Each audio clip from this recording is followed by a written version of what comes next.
being here. There was a little confusion as to whether this meeting would be online or in person. So I'm just giving an extra few minutes for us to kind of settle in and get situated, and then we'll begin in 2 more minutes. Thanks.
Is 12:08, and I'd like to call our study session to order. Ms. Miriam, would you please have roll call Carmen Trujillo, here? Jessica Bueno, Here. Reggie Carrillo, Here. Alicia Vink, Here. and Laura Diaz. Thank you. With the quorum present, we are going to proceed. May we please have the Pledge of Allegiance?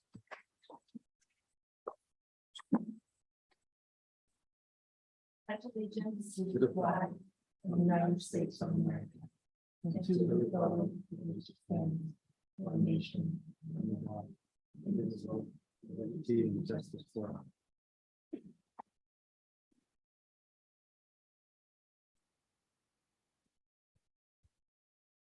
Thank you, everybody, for being here. A board member called a special meeting to hear some answers to our questions last Tuesday. So we're having a study session today, and study sessions are opportunities for the school board to learn more about specific topics. This one specifically, the transition from our Dunbar 6th, 7th, and 8th grade students to becoming magnet bulldogs. So with that said, an opportunity for public comment is generally not available at these meetings, and that does apply today. Opportunities would be at our next board meeting. With that said, may we please, do we have a motion to adopt our agenda as presented today? Jessica Bueno, so moved.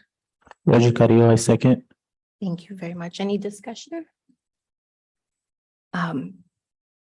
All in favor, say aye. Aye. All opposed, say nay. With that, our motion does pass, and we will begin with item number 5 to discuss as far as the timeline for the decision.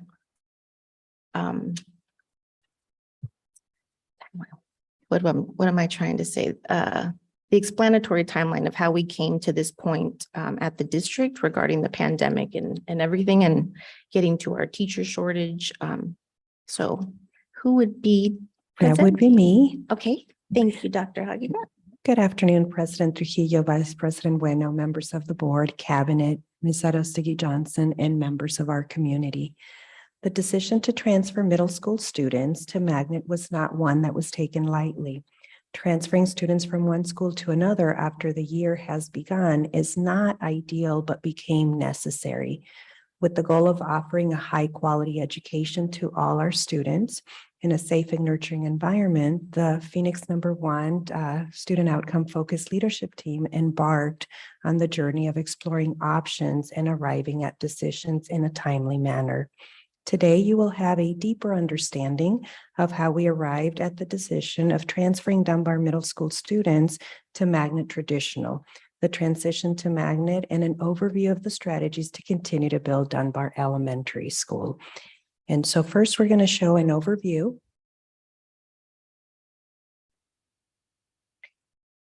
And with this overview, you will see that we have our theory of action. We also have our inputs that influence outcomes, the options that were considered. You will find the timeline of events, communication, transition to Magnet, and looking into the future. So I'd like to turn this over to Dr. Gonzalez, who will have the opportunity to share our theory of action.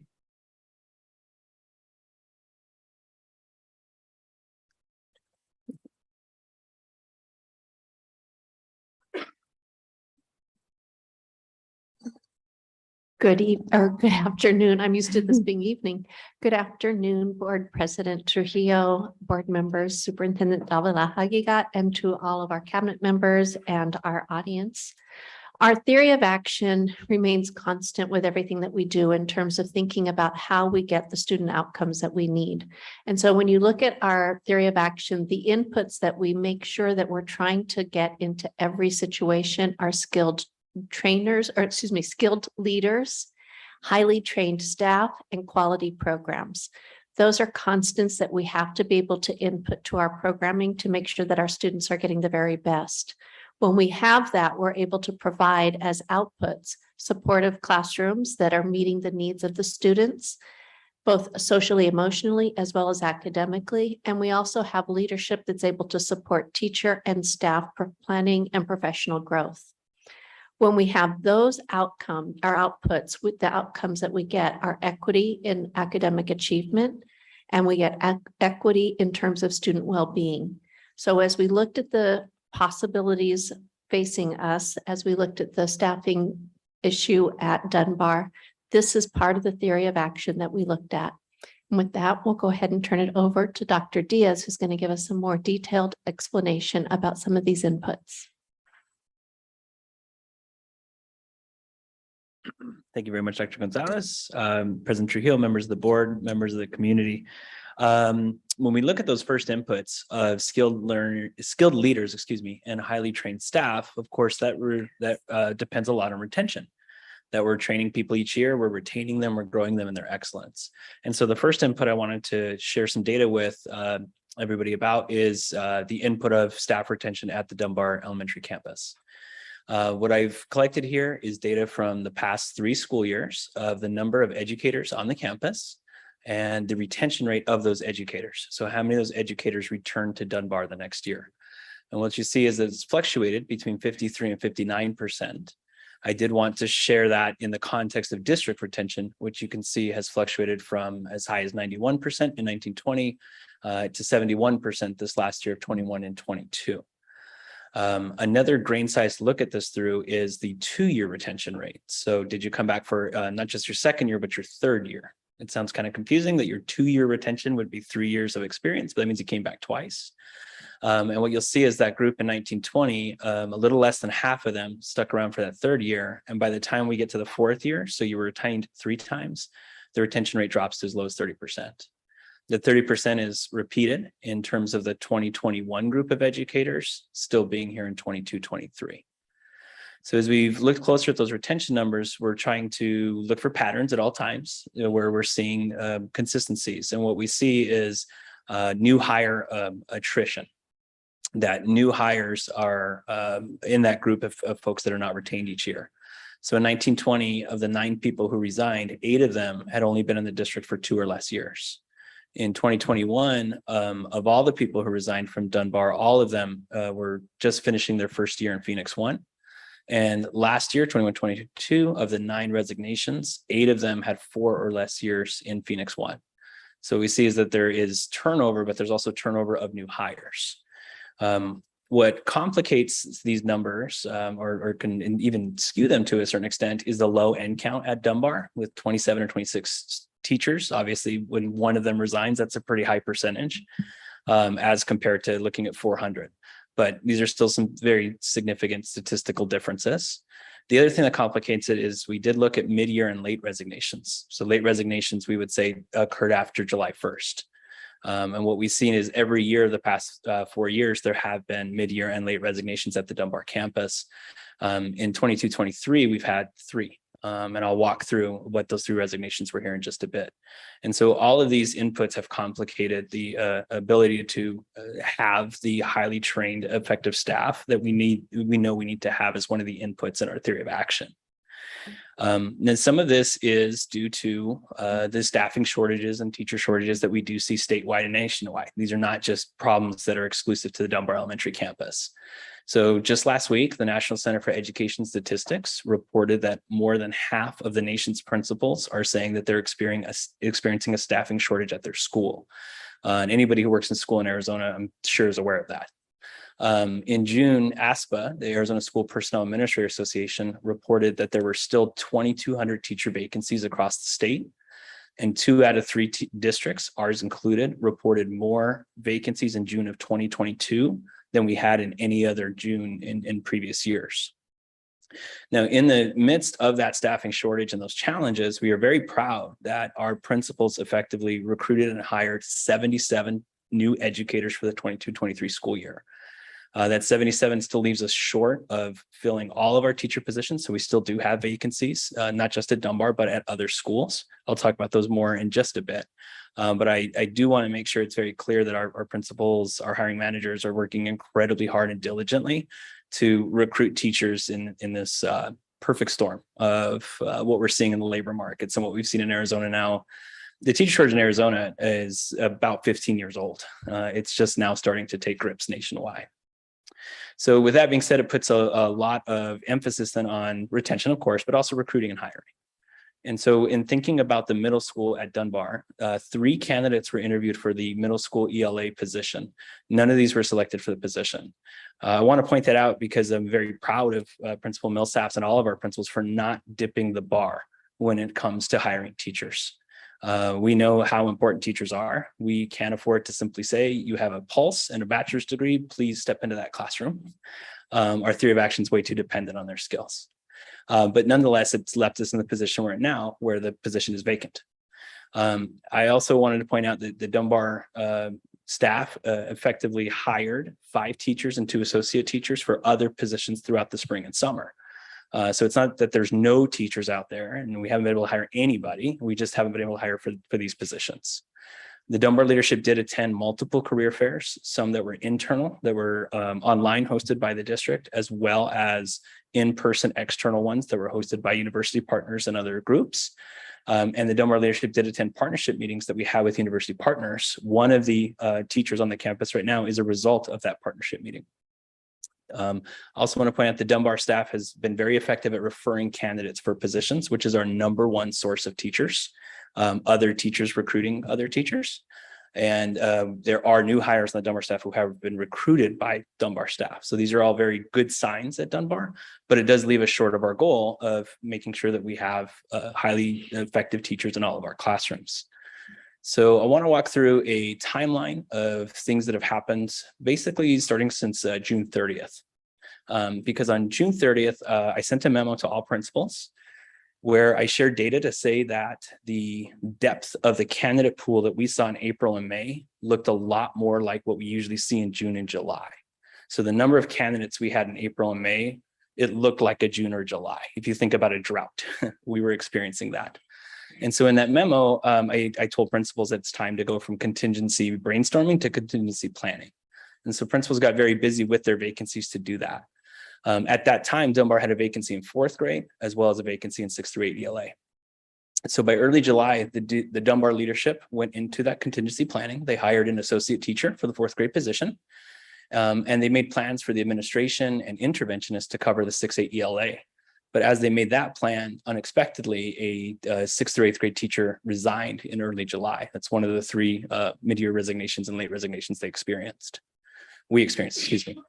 So as we got to the first day of school, Dunbar leadership was teaching 6th through 8 ELA in science. That science class for a time was actually taught by a gifted teacher who is on multiple campuses, including the Garfield campus. By the time we get to mid-August, we could see that this was becoming a stressed environment. You can imagine with the leadership in classrooms all day, what that does to the rest of the campus. And in mid-August, the 2nd grade teacher resigned and a master teacher was transferred over to Dunbar in order to offer more support for those grades. We also secured Gen Tech as a partner to integrate into the 6-8 science vacancy, but administrators continue to teach the 6th through 8th grade ELA sections. After another couple of weeks of doing that, by the time we get to late August, we needed to start exploring some new solutions because the weight of those administrators teaching all those sections was beginning to be felt across the school. I know that one question we've been asked is this happening at other campuses? Yes, other campuses do have vacancies. They are able to address those, though, in-house in a way that continues to be sustainable. I wouldn't say preferential. I'm very excited that just this week we hired a new teacher, a fantastic new hire at Capitol Elementary, and that's going to relieve a lot of stress at that campus. So we are still constantly recruiting and hiring for these other positions. But where we stand at Dunbar is vacancies in that ELA position and that science position at a school, at their school. Then that means 1 teacher for all students in 6th, 7th, and 8th grade. So in late August, having tried these new solutions, I'll now pass it over to Dr. Hagigai, who will talk through what those new solutions look like. Thank you, Dr. Diaz. As Dr. Diaz shared with you, our first option became our leadership being the ones that were taking over that shared teacher role. We were able to have Principal Millsap do 8th grade ELA and social studies integration. Then our IIS was teaching 7th grade ELA and social studies. And our reading interventionist was teaching 6th grade ELA with Gen Tech, doing 6th, 7th, and 8th grade science.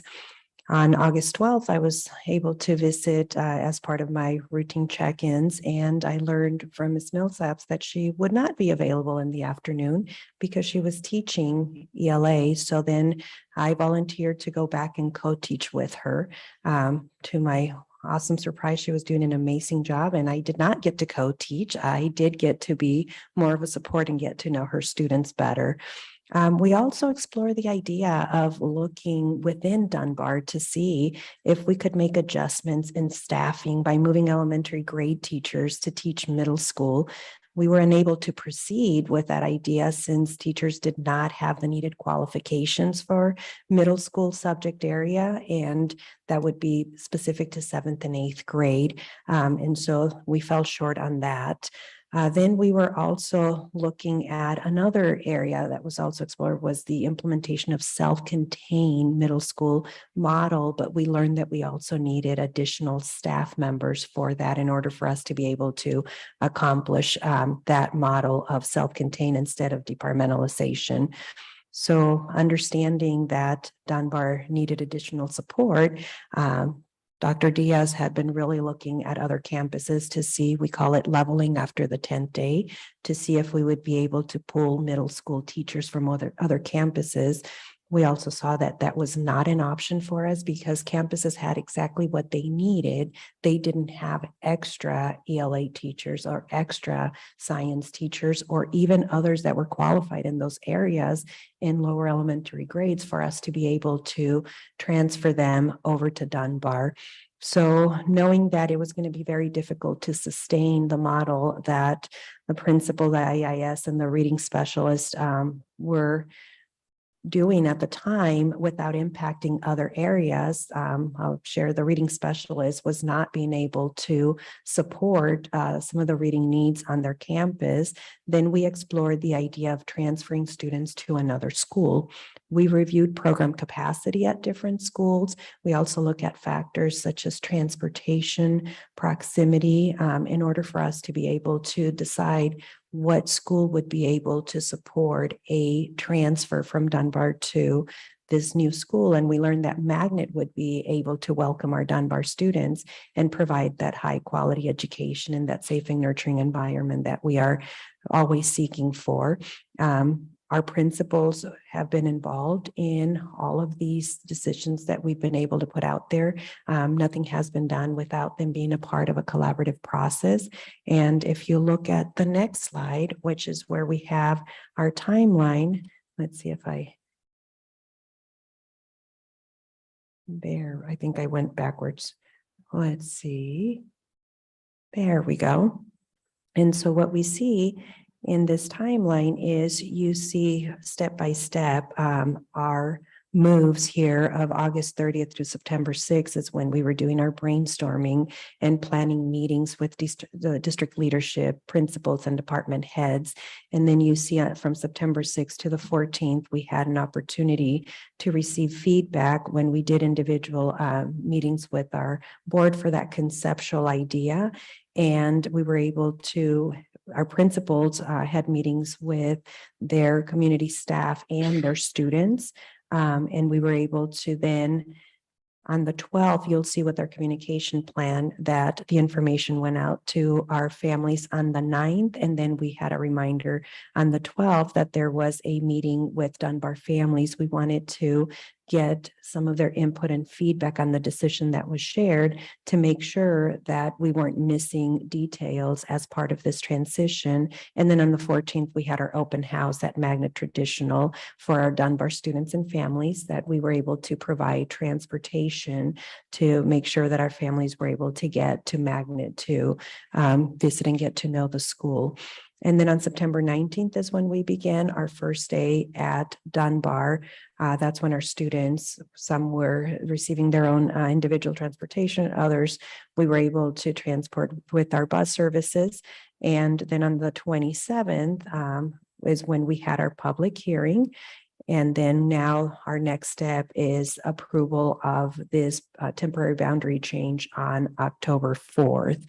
And so I will pass this along to Ms. Jeffries, who will share our communication plan. I've got a quick question Yes. before we move forward. Yes. Can we hear from our principals and understand what those meetings look like? What was the turnout? were there a lot of families? How long were they? What kind of information was shared? We can, both will get an opportunity to come in front of you and speak, and they can add that, or they can answer that question now, whatever you prefer, but we'll be able to hear from them Okay. right after the communication plan. I would like to hear from you as well, since I know you attended at least our magnet one. I believe. Absolutely. I actually had an opportunity to attend all of them.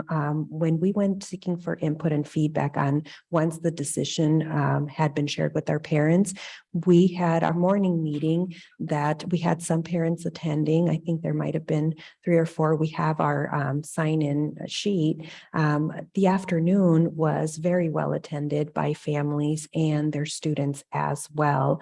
And they were really, a lot of the questions were around transportation and better understanding what the plan was to be able to safely get their students to the school, and better understanding what were the supports that our students were going to receive. There was mention about if they needed support with academics, would there be a plan into getting them to the proficiency that they need to be. Both Ms. Millsaps and Mr. Walker were present at the meeting, and both had an opportunity to share those thoughts and answer questions. And so that was at our family on the 13th. In the open house, we were able to have, it was shuttle style. And so families were able to catch what was best for them. And so they started at the library, and that too was nicely attended by students as well as their families. I got to see a lot of students from Dunbar there.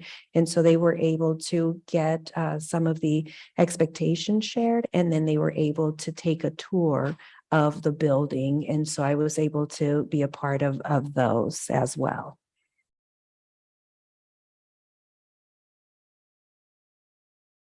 Do you want our principals to speak at this time, or would you like to hear from them when they move up? Because we will have Mr. Walker share the transition, and we'll have Ms. Millsaps share with looking into the future.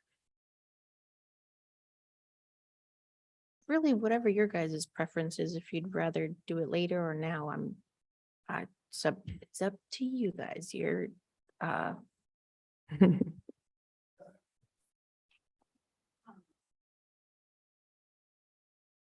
President Trujillo and our board and Dr. Hagiat and cabinet and community members. As Dr. Hagiat stated, is we had a parent meeting in the morning at 8 o'clock, and we had another one in the evening. And I'm sorry, I thought I was loud. I always carry my teacher voice with me. The morning attendance was a little lower, where the evening attendance was a lot higher. I'd say we had at least 30 families represented in the evening. I just asked my family and community engagement specialist to scan those to me. I made personal phone calls to every single one of our families that were going to be impacted on Friday when the letter went home. So a lot of the parents had a lot of questions, and I was able to answer those as best as I could on Friday. And so I think that if we look at the sign-in sheets, they'll be a little lower than what we would expect, because I did already speak to all of our families personally. And then pretty much, I attended the family meetings at Dunbar, the morning session and the afternoon session. And then we subsequently had an open house, like teacher meet and greet at Magnet. So the 6th through 8th grade teachers were there, and along with the families and a lot of the students. And so they were able to receive kind of an overall rundown of kind of the expectations and things of that nature. I do have the sign-in sheets, and I can get those sent to you in regards to who was in attendance. Did we have a meeting for the magnet families that would be impacted? No, we did not. Did we send home communication to the magnet families? Yes, we did. Okay. Thank you. Dr. Vink, I believe it was a letter form, Yes. and that went out in the US mail or with teachers? So I'm sorry, it went out students? via robo email blast, and then I had the teachers post them on their classroom Okay. virtual platforms.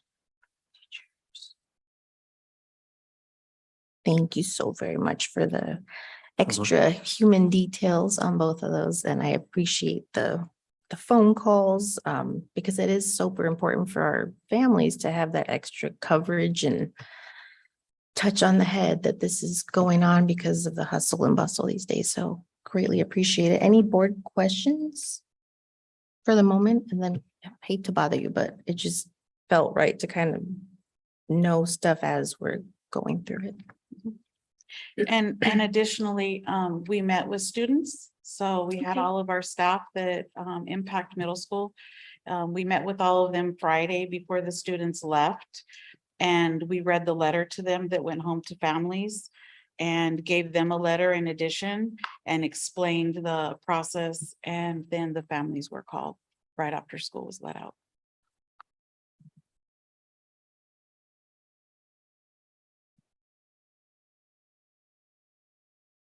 Thank you.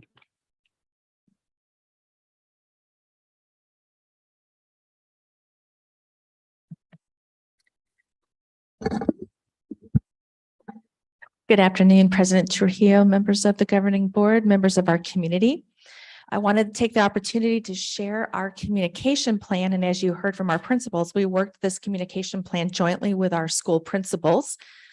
And so on September 9th, a letter was sent to our Dunbar families informing them of the issue and the plan for our next steps. And that letter was sent home with all students in 6th, 7th, and 8th grade. As you heard Ms. Millsaps just say, she also met with students on that day, and she also made personal phone calls. In addition, we had a robocall, email, and a text message to the Dunbar families informing them that a letter would be sent home with students in their backpacks, and also inviting the parents to attend one of 2 parent meetings held on Tuesday, September 13th. And we talked about the student discussions that Ms. Millsap and her staff had with students during the day on September 9th. On September 12th, which was a Monday, a reminder phone call, email, and text went to the Dunbar families, again, informing them of the parent meeting that was happening the next day.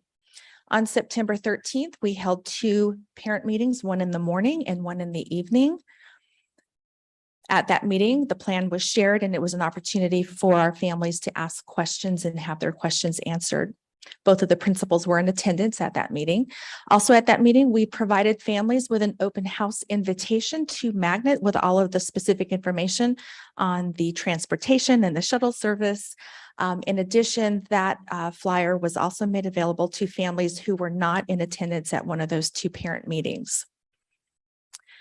Mr. Walker also sent home a welcome letter to the Magnet families, welcoming the Dunbar students to campus, letting them know what the situation was and when the students would be starting on campus. And then per law, we held a public hearing, and a public hearing notice was mailed to all residents living within the Dunbar attendance area. That postcard was mailed to 2,566 residences within the school attendance area. And then on September 14th, we held the Magnet open house for the Dunbar students and families. And then on September 27th was the public hearing at Dunbar. And in your packets, you received a copy of the communication plan along with each of the letters and flyers and the public notice that was sent. And with that, I'm going to turn it back over to Mr. Walker, and he'll talk about the transition to Magnet. Thank you very much. I'm sorry. Good afternoon, President Trujillo, governing board members, community, cabinet. So first, we are talking about family engagement. So my intention between now and the next month is to kind of get the opportunity to meet with all the kids one-on-one. So that's what I've been trying to do over the past 2 weeks. And I think I've gotten to meet at least half the students already. So that's been a great thing. We've also had a welcome letter to the Dunbar parents that were transitioning.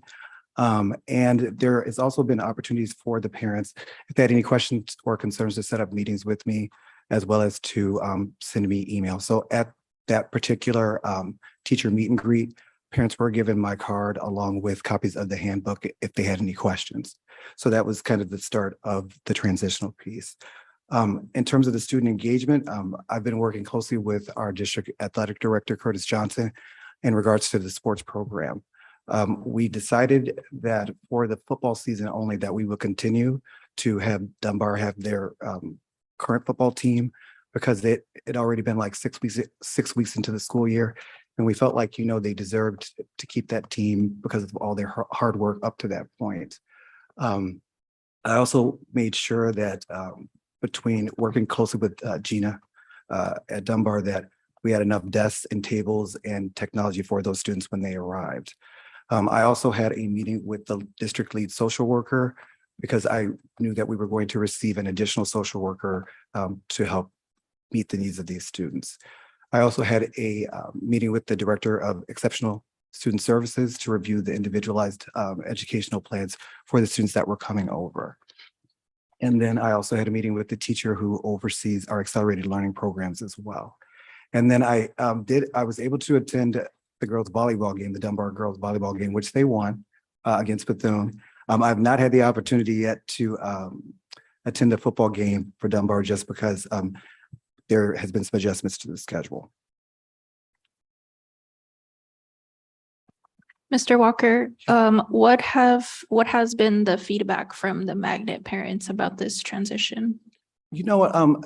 It's been for the most part very good. There have been a few issues in regards to whether or not, or questions about whether or not the expectations are going to change because we have intercepted new students. And I indicated this at the meeting with the Dunbar families, that the expectations are not going to change at all. And I also want to make it clear that, I think that there was a misconception that all the students that were coming from Dunbar were below grade level or things of that nature, but that's not actually the case. And in the meantime, there are students currently at Magnet that need additional supports as well. So at the end of the day, I just really felt like this would be a great thing to happen. And so I'm happy to be a part of it. And as I said before, there are a few parents that have had some concerns about expectations, but I've made it very clear that we're not changing the expectations in regards to academics, in terms of behavior, in terms of all of it. Can you talk just a little bit more about the expectations? We did hear a parent mention that they were told their child wouldn't graduate if they didn't attend the meeting. So can you talk a little bit about how those expectations are communicated and what they actually are? So I am not exactly certain who said that, because I know that wouldn't be something that was said by me or a member of my staff. So I'm not sure exactly who shared that with the parent, or how that would have even been repeated. Can you talk just a little bit about what you do actually tell families as far as expectations? Well, we have a handbook, and pretty much the expectations are that we expect the students to obviously follow the rules. And that also is kind of integrated with our PBIS program, which is positive behavior intervention systems. And so we have behavioral expectations, which would be no different than if they were going to any other school. And we have academic expectations, which is that the expectation is that you're here to learn, and we need you to do what it is that you need to do. And if you're having a difficult time with that, then there are supports for you. But the expectation is that we want you to get the work done, because learning is the top priority. How are you transitioning the Dunbar students in? I mean, I just to drop in and be like, oh, these are your brand new expectations, get to it. Is there a transition phase? So they've been going over the middle school team, well, 6th or 8th grade team. They've been kind of going over the handbook, like procedures, like for the past 2 weeks. Okay. And also, trust me, it's been a good reminder for the magnet students to go over those procedures, because, they need a reminder from time to time. So, Okay. so we've been doing that. So it wasn't like the expectation was that we're just going to plop them at magnet without kind of reviewing the expectations and things of that nature. And also letting them know what we had available in terms of support should they need them, whether it be the social worker, whether it be myself, whether it be the behavior interventionist, we just let them know that there are resources. They're just new because you're in a different environment. Okay. And then are there expectations for families in regards to meetings and whatnot? Are there, no, No, okay, no. thank you.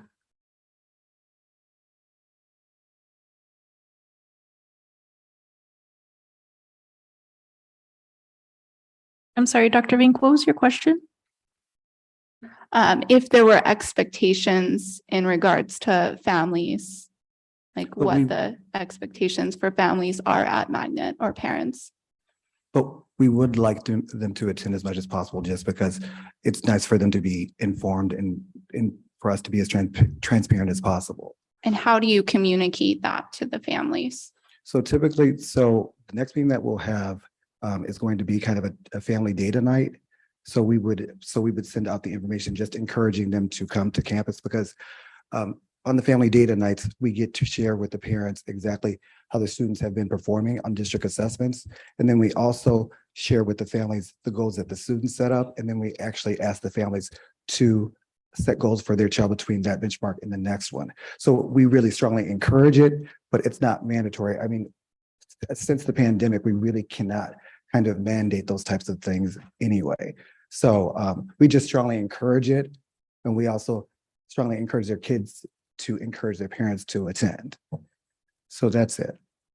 Okay.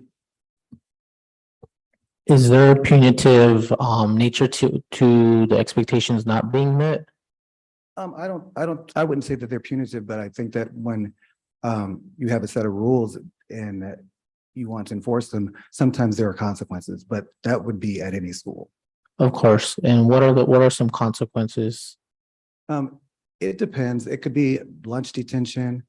It could be after school detention, possibly. It could be spending a day in a buddy room.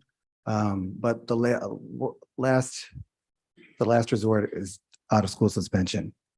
But I Okay. rarely have to do that. Okay, and I'm just asking because I'm not familiar with the culture at Magnet, and so as just a follow-up, would you be able to send us and the Dunbar handbook, send us a copy of the handbooks? Sure. I'd like to go over those two because I understand there would be consequences, of course, just like at any other school. It's just given the situation, and I understand that. I know that you're very understanding of this, is that students would need time to get used to these procedures, these expectations. So I appreciate that you are going over them with the students for the past 2 weeks or however long they've been at Magnet. If I have any students receive any consequences from not meeting those expectations as of yet? So I've had maybe 2 incidents where there have had been consequences like that. Okay. Thank you. And just to be clear, there are no consequences if parents are not able to participate. Those are highly encouraged, but students do not get consequences if their parents are not in a position to attend some of these meetings or participate. Absolutely. Okay, and again, I'm asking because you could imagine when parents and students have to go to, it's a different culture, right? Or at a school, especially when their parents have been there, they have multiple generations that have attended a school like Dunbar. It would take time, they would need time to get used to that different culture, that culture shift at another school like Magnet. Right. And I want to reiterate also as well that, this is obviously a change for everyone. Mhm. And so it was really important for me to sit down with the staff members that were going to be directly impacted and kind of explain that this is going to be a process. And we are just going to kind of stick with the original plan Mhm. and remain focused. And so we've all been very sensitive about the fact that this is major, especially for our 8th grade students. And so we take that into consideration when we're interacting with these students. But as far as I'm concerned, at this particular point, they're my babies. So, Mhm. we're going to take care of them like we need to take care of them. Mhm. So, Thank you. of course. Okay. Just to piggyback on what Mr. Creo is saying, I do think we know Magnet is a school of choice, But for our Dunbar students, it is not a choice at this point because this is the only school that transportation is being provided for them to. I guess just being extra sensitive to that they're put here, they didn't choose a traditional program. And not even speaking directly to you, Mr. Walker, but for the good of the whole, No offense that taken. is really where I'm at, is this was not a choice for them to engage in this type of program. And it is probably shocking as we heard from some families. You know what, I think maybe it is shocking initially. And I think that anytime you are in the process of change, that the initial piece is the most intense, right?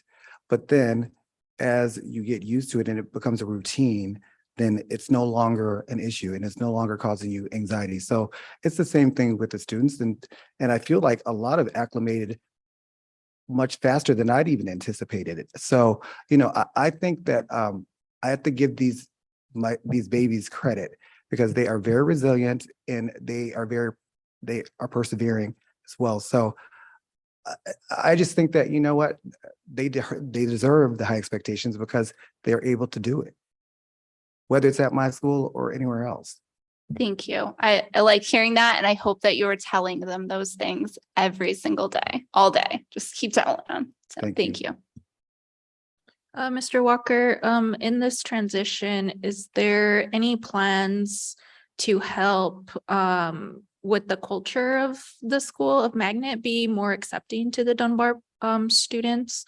For example, at the public meeting, there was Magnet teachers there that were also being very rude. And I'm just kind of curious that if you have anything planned to remediate some of that conflict that is occurring. We'll continue to have discussions about like this particular situation. I have to say that if the perception was that a staff member of mine was being rude and not accepting of Dunbar students, I can guarantee you that it has been addressed because there's no place for that at all. So the answer to the question was there isn't any type of like kumbaya moment. Well, we're a kumbaya moment all the time, and this is just more reason to have kumbaya. I mean, the bigger thing is that we're a kids at Hope School, so that is just about, and that's the philosophy that every adult is a treasure hunter, right? And all kids are capable of success, no exceptions. So the thing that is at the core of that is about the relationships that you have with kids. And I cannot say enough, especially in 6th or 8th grade, and we talk about this in our collaborative team meetings, the importance of establishing relationships, because at the end of the day, you're going to work harder for someone that you like. And it's important to make sure that these aren't like surface relationships either. Like you want to talk about what they did over the weekend or what's going on here, what's going on there. So for me, it's just about reiterating the importance of relationships. And these kids, you know, did not have a choice being here, but we're going to make sure that they have the best experience that we possibly can provide. So it's an ongoing thing. And Principal Walker, I mean, thank you for the leadership you've shown. I know that it's a big impact for you as a principal and just a whole new student count that you have to manage. And I know you're not the only one that's a part of this, and we're directing a lot of questions at you, but what kind of supports do you need right now at this time to help you and your staff and the students too? Well, you know, I think at this particular point, I'm still in the process of kind of figuring out, you know, it's been today, I think it's day number 10. So, you know, we're still looking at, you know, how many students on IEPs, you know, like, are we able at the current time to make sure that we're providing those services in an effective manner? So right now, I have to say that, you know, the additional social worker, the behavior interventionist, we're really kind of moving along full steam ahead. You know, there will be some things I'll probably ask for a little bit later in terms of maybe another teacher to support the middle school, depending on whether or not it continues to be that size. But for the most part, I really feel like we're chugging along quite nicely. So I can't think off the top of my head what I could ask for at this point. Okay, well, yes, please let us know, so that if you do have the appropriate capacity right now to handle the student count and managing all those IEPs, that's good to hear. But I also, as a follow-up to Superintendent Davila Haya, would love to schedule a tour. Doesn't have to be all of us like together, but I do encourage all of us to go see the situation at the school. So that insight can help us better support the district through this transition, support our students. So I would love to schedule that and have that sometime for me as soon as possible next week.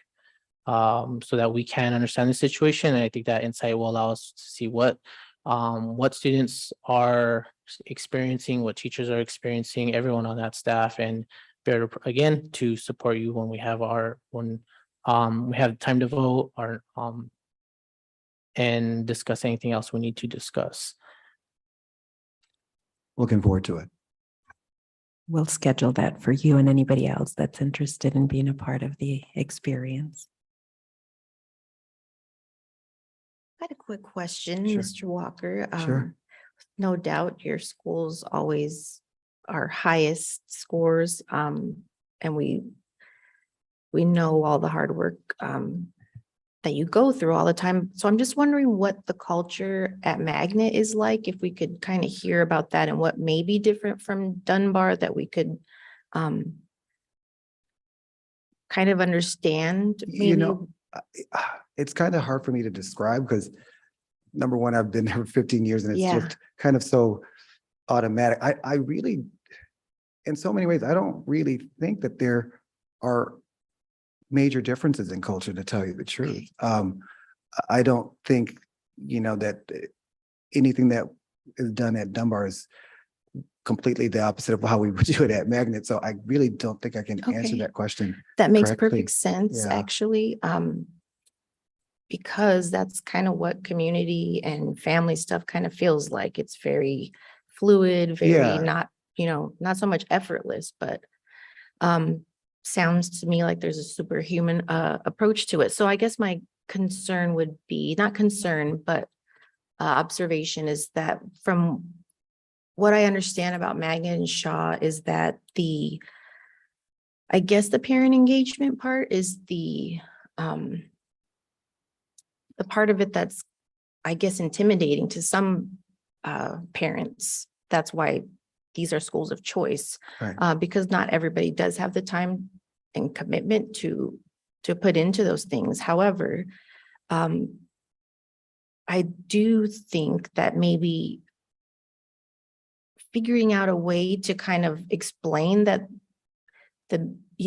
just hearing that you have data meetings and Saturday school and all these things to kind of put supports into our students' lives, that it's more of a welcome to parents, like, hey, participate at your available time. These literally are here for you and for your students. It's not so much like, again, consequential or punitive things. It's literally just the culture we're trying to bring to families, that when they participate more, that it is better for our students.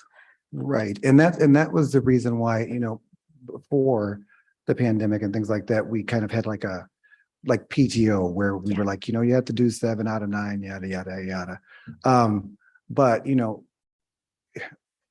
for me personally, if we're going to have meetings on a monthly basis, it needs to be something that will somehow impact student learning and student achievement, right? So cookie dough doesn't necessarily do that, selling it, right? So that's why we kind of decided to take a different direction with the PTO meetings and with these data nights. So the PTO meetings are just kind of like the informational type of things, but the data nights are what we really want to get the parents to attend, because we kind of give an overview of kind of like how students are performing, the importance of, state assessments, the importance of fluency and, how many words per minute are expected at. So for me personally, it's just more about informing and empowering the parents more so than, sit through an hour of nothing.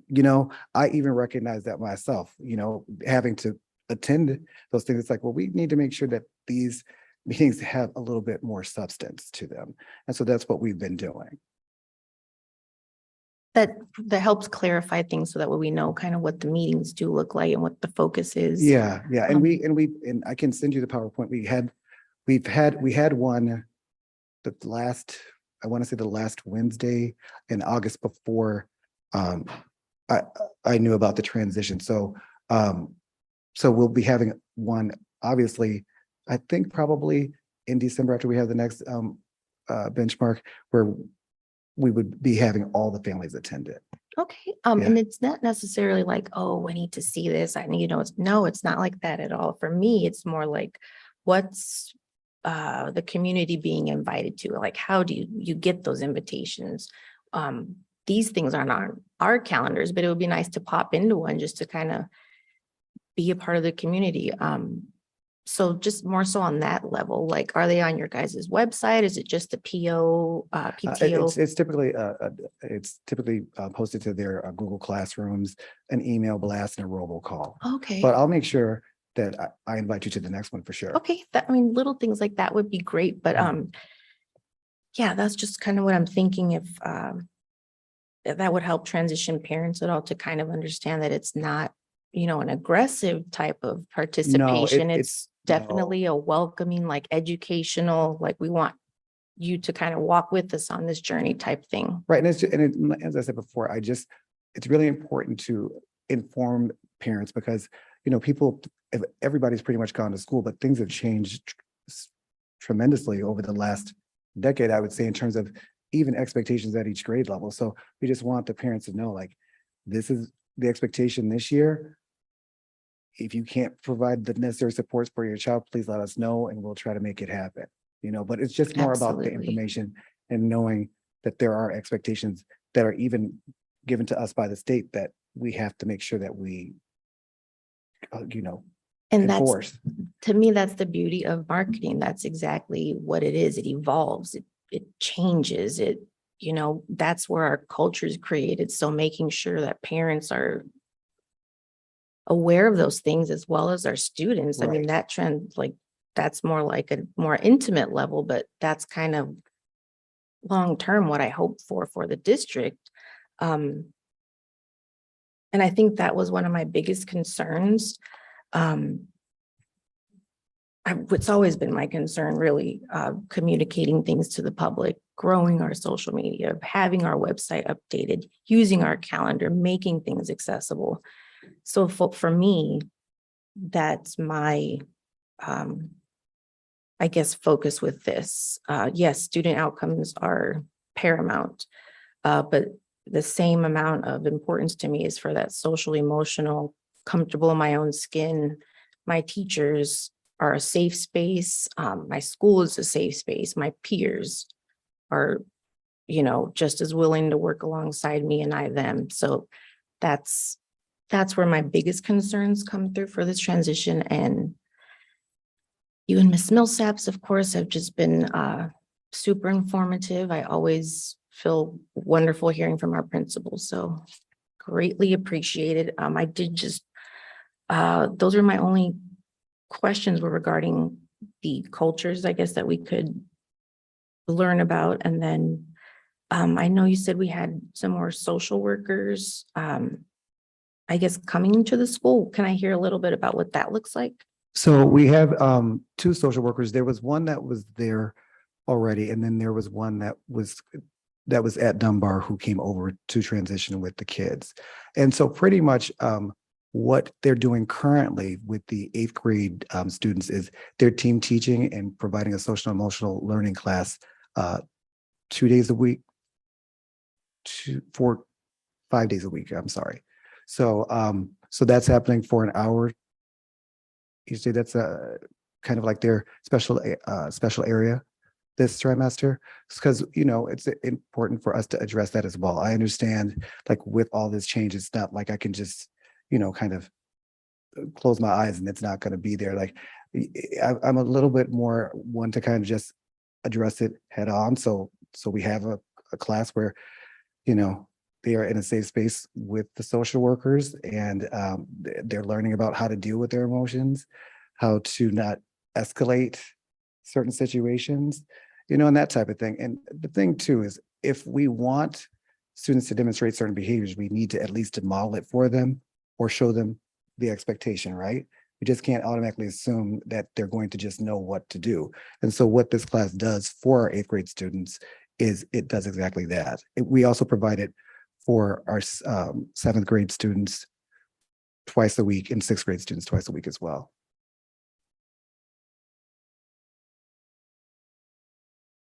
Yes, thank you very much. Am I out of the hot seat or? You've never been in the hot seat. We It's know hot. It's how hot. much, like, Well, I really feel like I'm happy that you both are here.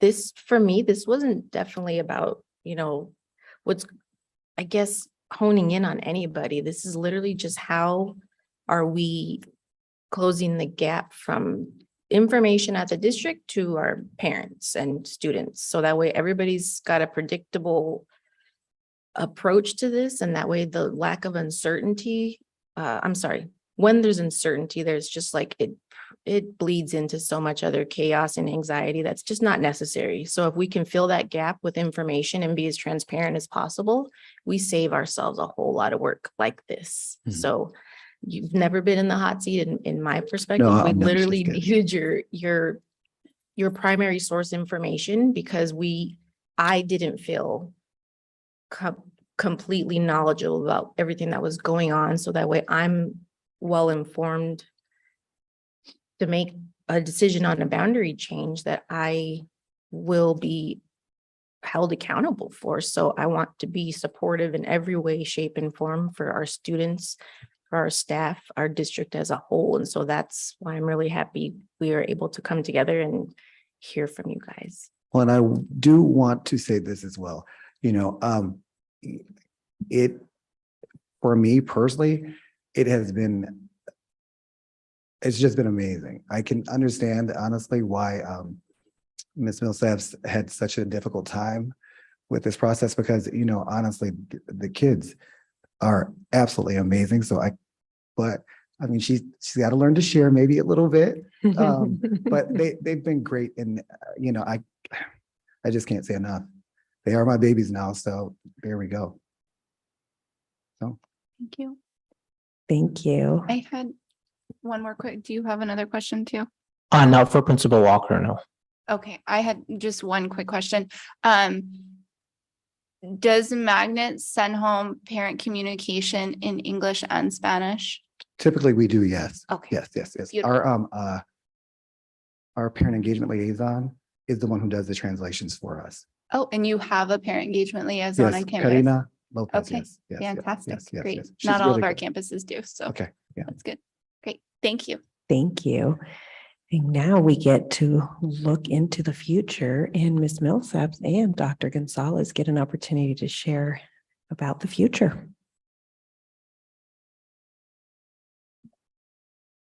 Big eyes, big eyes. President Trujillo, members of the governing board, cabinet, Dr. Hagigat, members of our community. Thank you for allowing me this time to present some of our plan to grow. And one of the pieces that Dr. Diaz brought up was retention and recruitment of staff. And through this whole process, it's really been devastating at multiple levels. I have to be honest and speak my truth, because it has been. And thank you. Devastating at national level and at a state level, and looking at how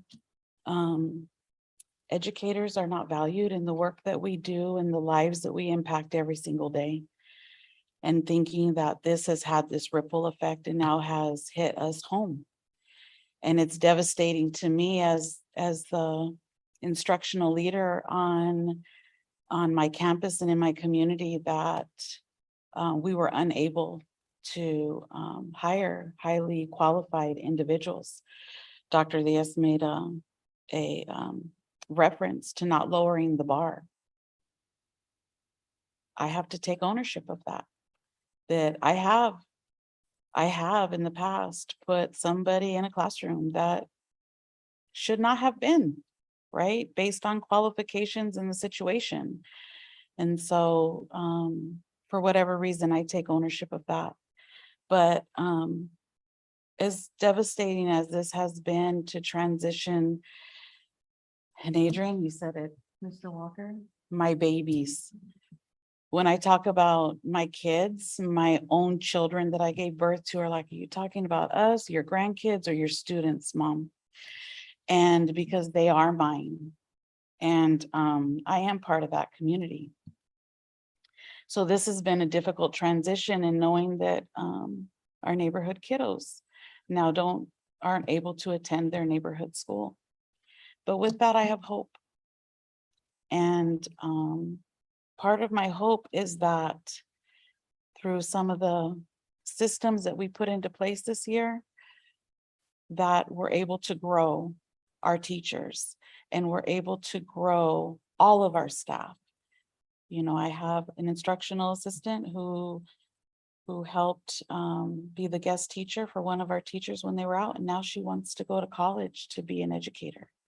So she's taking on more of a leadership role, but really looking at our systems and creating opportunities for our teachers to learn more through the student-centered coaching and really being data-driven and looking at how to differentiate and scaffold at a very high level. Because even, you know, you have a classroom of 22 students, you could in 8th grade, I could have students that were reading at a kinder level all the way to post-high school.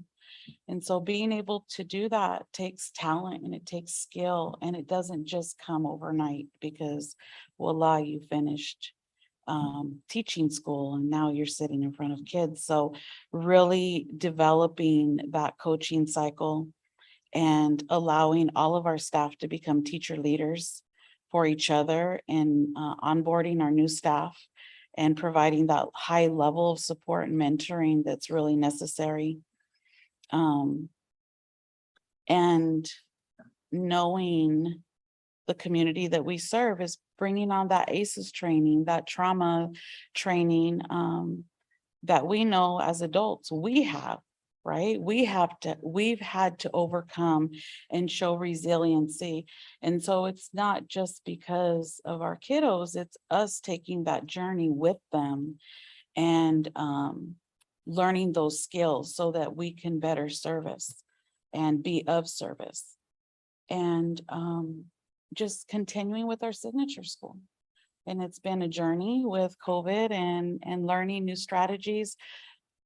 But I don't feel like AVID is its own program because it's not separate.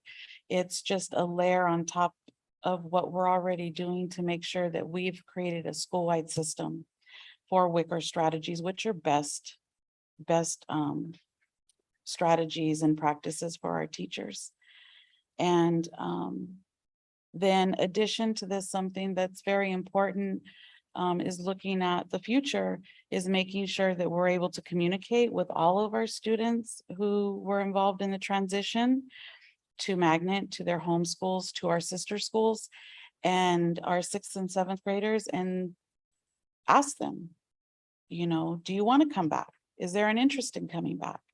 Because if it's yes, and hope I know from some of them it's yes, they're waiting, they're just waiting, then creating a plan for that and making sure that we are looking at hiring early enough to where we are getting the best candidates and not waiting, you know, until the pool has run dry.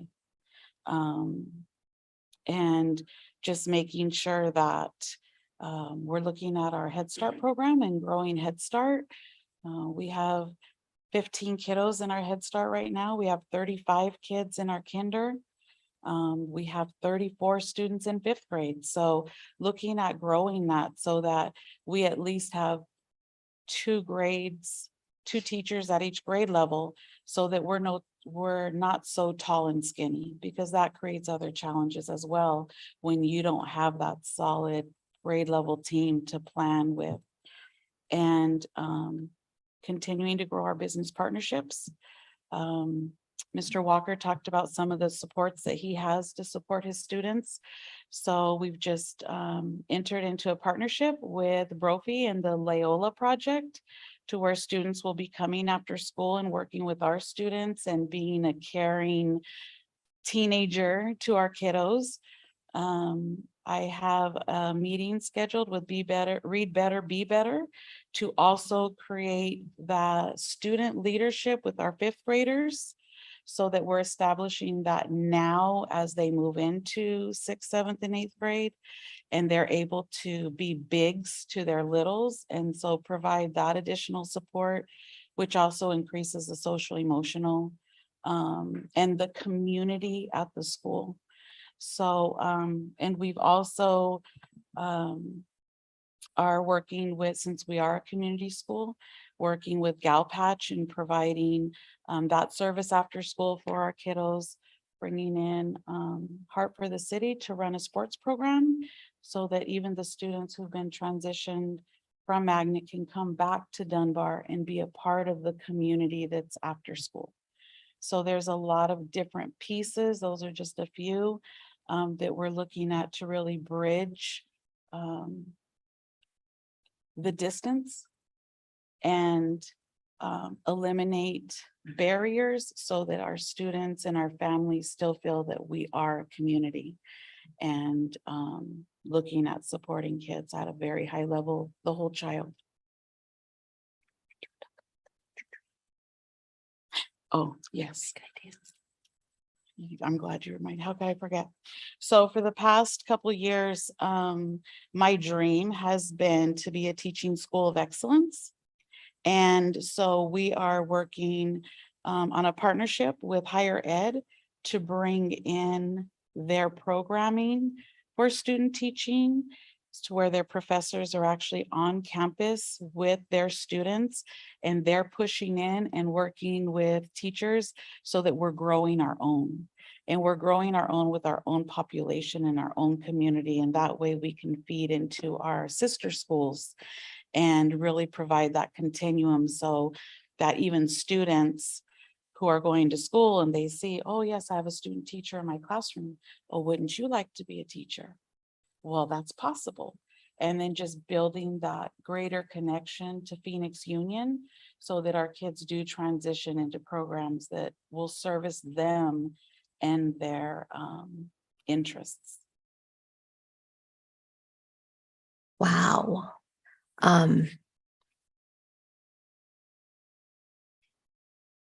Hard to get me speechless sometimes, but wow. I learned about the Brophy Loyola program years ago when they were starting it, because I was so pleased to hear that this rich school was going to open their doors to poor kids. So to hear that that's now grown to now be able to bleed out and grow out, root out, I speak in metaphors and analogies. I don't literally mean them. That's huge. And I'm really glad to hear about the relationships, still like building that for the kids that do want to come back and still play their sports. That was going to be one of my questions to follow up at the end, is what does that look like for clubs, sports and stuff for both schools? Because I know that can definitely be, I didn't play sports as a kid. My mom made me, and it's not my thing, but I know in my class, it's still kind of a lifestyle. If I even run into some of my other classmates. So sometimes that can be really devastating. So I personally didn't have that at the top of my mind, but I know that is a need that we need to fill. And since we were addressed with this topic, and I do also want to have a quick explanation on why this, not why, but the process of this being an emergency situation that is literally our superintendent's role. This is her cup of tea. This is not our cup of tea. So really understanding that we learned about this transition just like the community did, because we hired Dr. Hagigat to lead our schools and make the best decisions for our students. And we're gonna have her on that platform to do so and be supportive and grow in this process together, because it is all new for us. So just understanding that this was more an emergency decision. And then we come in later. I really didn't think we would have to vote on this, but now it all is starting to make more sense.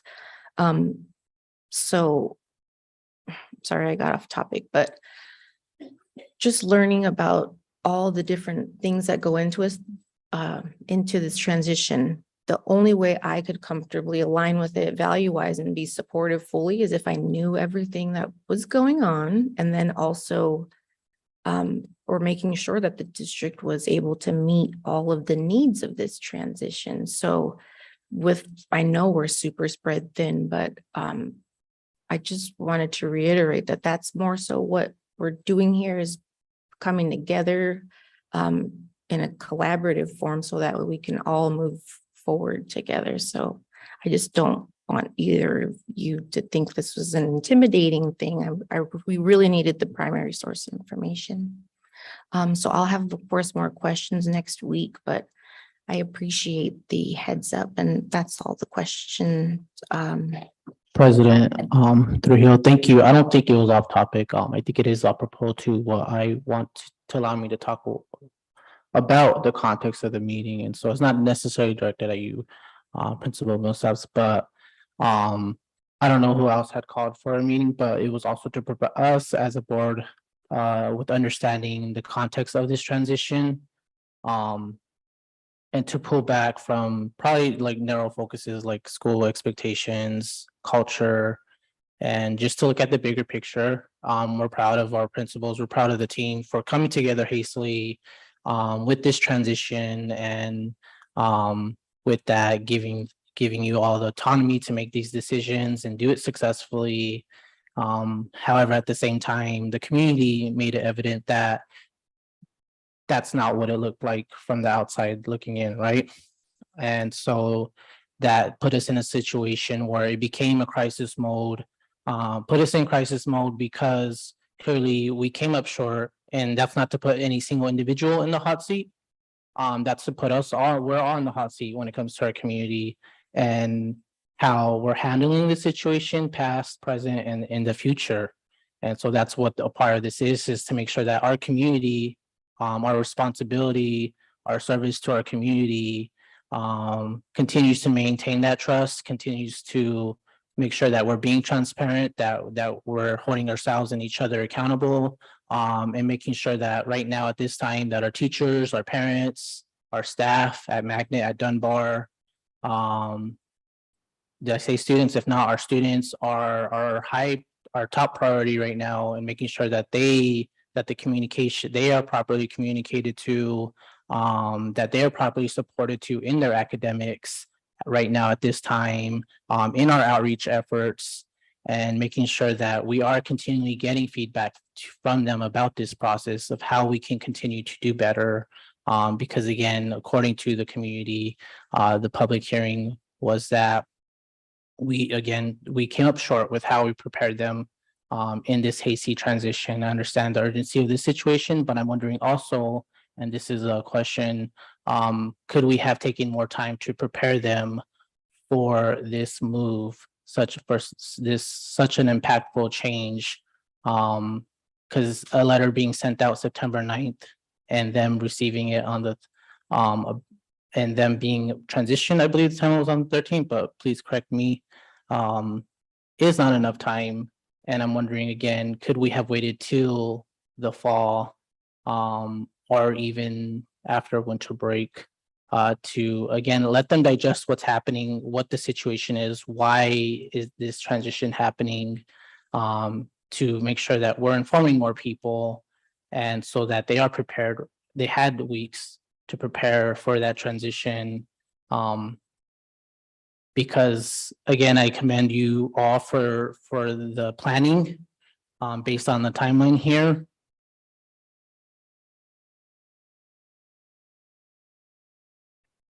However, in acting urgently, there's a lot of stuff that we want to rally behind, such as this, to figure out what happened, what is happening, and how we can support you all as a board going forward. Yes, to address your question, Board Member Carrillo, we did have that conversation as to what would be the best time to be able to bring this transition to fruition. And the consensus that was around the room is that every single day that we continued to delay, it was time that our students were not in front of that high quality education that we want for all our students across our district. We knew that there were going to be areas that we would need to address and learn from. And one of those is our ability, even though the timeline was super short, to be able to be communicating the why in a stronger way so that others would understand it with the same level of passion that came from us. And so I always think of reflecting moments and do-overs, and that would be something that I feel that our team would have really benefited from, in just putting the why out there. And we're doing this. I know some of the constructive criticism was our parents saying, well, why were we not involved? And there are times that you're in a position where you have to make those really courageous decisions of, this wasn't something that we were seeking input about. We knew the resources that we had. We knew what was available and what we could and couldn't do. And we want to make sure that our families come to meetings when that input is something that it's going to shape those future outcomes. In this case, we knew that the outcome was going to be such, and the input that we needed was around that effective transition and us being able to really connect our students with their new space. I'm a very collaborative leader, and when I get placed in situations of needing to do something that it's more on the urgent matter, it's not something that I prefer, but in this case, we felt that it was very important keeping our students as our number one priority to move forward with that plan, so that instructional time, we wouldn't have any loss and we wouldn't be taking away from the Dunbar students, where the principal was a part-time principal, the reading specialist or the reading interventionist was a part-time interventionist, and our IIS was also part-time. And so we needed to act, and we felt that this was timely. But I do agree that if we had put a little bit more into the why for our community, I think this would have fared a lot nicer. We take constructive criticism well. Thank you, as we should. And again, I like the idea of, like, this is a lessons learned moment. How are we doing better? And I appreciate you taking the lead and as the superintendent, as the leader of the district, and taking that initiative, and then going forward, how can we? It's just something to think about. How can we begin to integrate parent input into this process as we go forward, and then in terms of other schools that might be at a crisis point like this, are we thinking of contingency plans so that we do have plans to prepare if this is something that is possibly predicted at other school sites? How will we prepare? And for that question, I'm not expecting a response, but just again, because the teacher shortage is at a crisis point right now, nationwide, statewide, in our district, it's how can we prepare contingency plans for other school sites to make sure that what's playing out at Dunbar, at Magnet with our community, that we can do better next time, right? Yes. So the answer is yes, that we continue to look at circumstances in different areas, and we want to be proactive. In our case, this happened to be a reactive moment to circumstances, but we'll continue to be proactive. Thank you. I'll pause for right now. Thank you. Ms. Millsaps, earlier it was described that you attend or your leadership attends career fairs. Can you kind of describe what those career fairs look like? Yes. So we had a couple online. I think there was 3 opportunities to be online with candidates that were applying. And so we attended those. We attended meetings to where GCU and ASU were at the table and discussing new opportunities to bring in paid student teaching opportunity for those that were interested. And so we were online with the Department of Ed and looking and collaborating with human resources to pull from wherever we could to find candidates. Unfortunately, we did have those late resignations, and by that time it was very difficult to hire.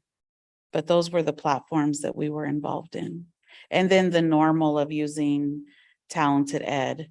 So before contracts, when contracts were due, we knew what positions we were looking at that we needed to hire, and we were able to hire earlier, more successfully than with the late resignations.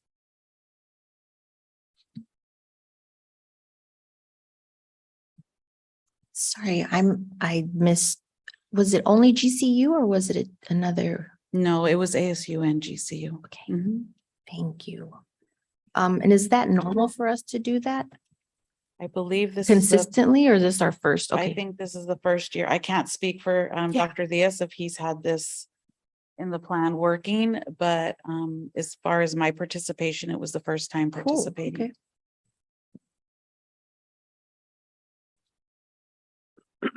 Oh, thank you for the questions. Career Fairs has been a topic we've talked about before. We did host online career fairs. The pandemic opened up this new online career fair space that we're really excited about. And so we did that in a couple of different ways this spring with our university partners, not just GCU and ASU, but also NAU, University of Phoenix, Arizona Teachers of Tomorrow, Classrooms, Arizona Teachers Academy, other organizations that helped spread, hey, at this time and this time, we're having career fairs in Phoenix 1. You'll have a chance to go in a breakout room with a principal and to do soft interviews that way. We did attend in-person career fairs. And whenever we do it in person, we look at where our vacancies are and we start to say, hey, come with us to this career fair so you can meet some folks. We went to ASU, went to GCU. We did the Great Arizona Teach-In, is what it's called, a big one that ADE does. In terms of this being that sort of crisis at a state level, one of the things that happened at the Arizona State Career Fair, not the Arizona State University, but the ADE Career Fair, Dallas Independent School District was in the parking lot and had a large sandwich board sign that said, move to Texas and we'll pay you $55,000 a year. That is not the best way to start an in-person career fair as people are parking their cars. And so it put a chill on that entire place. I will say in the past 4 years, we have recruited in-person career fairs, exactly one person. They are not a great source of finding teachers. It tends to be like speed dating when we know we need deep relationships and partnerships for creating teachers, for creating teachers. The best source that we have for teachers are these grow your own pathways, either from current staff's personal professional network. And we do offer a stipend to them if they do refer somebody to our district, or from mentorship placements and pre-service placements through the universities. Those consistently are our number 1 and number 2 sources of new teachers. Career fairs are awesome for us to to refine our branding, to refine our messages so that we are very comfortable in any space, giving our elevator pitches and having our swag and having all those different pieces. So that's why we continue to go to them. It would never be a good look for the Phoenix Elementary table at the Arizona Teach-In to be empty. At the same time, though, following data, following what we know, one of the first things I did as director of HR in 2018-19, I asked all the principals, put me in a room with your best teachers. And I asked them, how did you get this job? Where did you come from? The ones who said career fairs typically were hired in the late 90s. Anybody who had been hired after about 2005 consistently said, I did my student teaching here, or my friend taught here, or I went to school here, or I was in the peer program. I was hired in the peer program. And so those have continually been the places that we're feeding the most. That makes sense to me. ever in this like upcoming fall season, I know that a lot of our schools have some sort of like fall festival planned. And with your idea that it's connections, relationships, I wonder if we have something at those fall festivals that says we're hiring for families that are looking for work, right? And not necessarily teachers, but like the support staff positions, the positions that they can hop into part-time or whatnot. So, because I know we still have a lot of those positions available. And I was just talking to Nick this morning about an October 22nd, like resource fair. Well, why wouldn't we be there? Also offering that. So anyway, small tangent. The other thing is, can you tell me a little bit about how we hire teachers from other countries or how we recruit from other countries? Absolutely. Great insight, Dr. Ng. Thank you for that. And we are actually attending an in-person career fair. I believe it's on October 21st at Phoenix College. So career fairs do happen in the fall. And we're going to make sure that we're there for those. In terms of international teachers, we do hire international teachers. What we focus though on are international teachers who already have experience teaching in the United States. By doing that, we are making sure, again, just looking at data, the district at one time did bring in teachers from another country at a sizable rate who had not had experience teaching in the United States. Of that group of people, the retention was not strong. And when there was a mid-year resignation in that group, there was also a visa process that got so strung out that the person withdrew because we're at the we're at the mercy of USCIS. And so as that process got longer, there was a request for evidence, there were things the person withdrew, and we wasted money and months of trying to recruit this person from another country. I am seeing more and more districts who are using J1 visas to bring people from other countries. We're going to watch that very, very closely. I am going to be interested to see if they have similar experiences to what we had when we've done that, or if they're doing something different that's going to get a different outcome. Knowing right now how important those connections are to our community, that's where we're seeing the most important things. It makes sense to recruit what we say from the inside out as opposed to the outside in. Now, at the same time, I think this year we did hire 2 international teachers who had done J1s in other schools, who had good evaluations from those schools and had good acclimation to teaching in the United States. Very different teaching here than teaching in the Philippines or India or Mexico or Guatemala, where you may be coming from. I am also very excited that for us as a district too, for the last several years, we've been very committed that when somebody is getting towards the end of the H-1 visa process, we have been supportive of permanent residency. Very few school districts do that. They will use you for your 2 years, your J1, and then they will say thank you and give me another. Or they will support you for the first half of an H1. But as soon as they know when your H1 runs out, you're going to have to leave the country, they may not support you for the second half.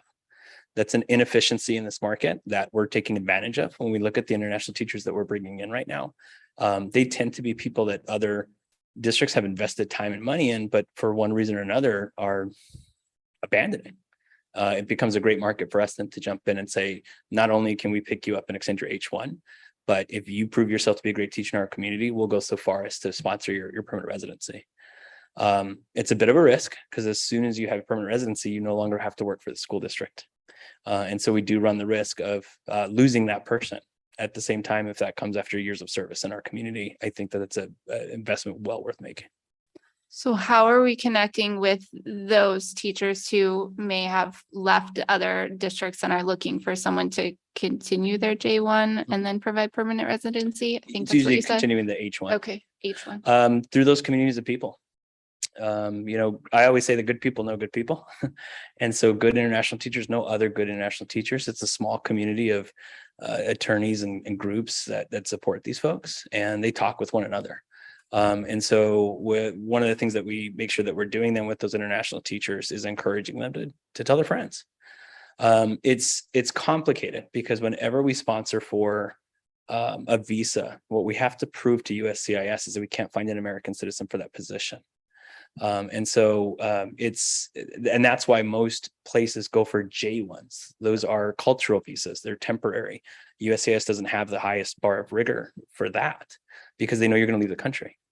For an H1, it's a much higher burden of proof. And so that complicates our ability to advertise for that, hey, we give H-1 visas out, because we don't give H-1 visas out. So in the complication of that, it's a little, you'll never see a district put up on a billboard that we're offering H-1s. They would say J-1s, and universities would say F-1s, because these are, again, temporary. The line is just much easier to meet. But the word gets out. I mean, we could spend $1 million on marketing materials for hiring teachers. It all comes down to somebody saying, hey, you worked at Phoenix One. How was that?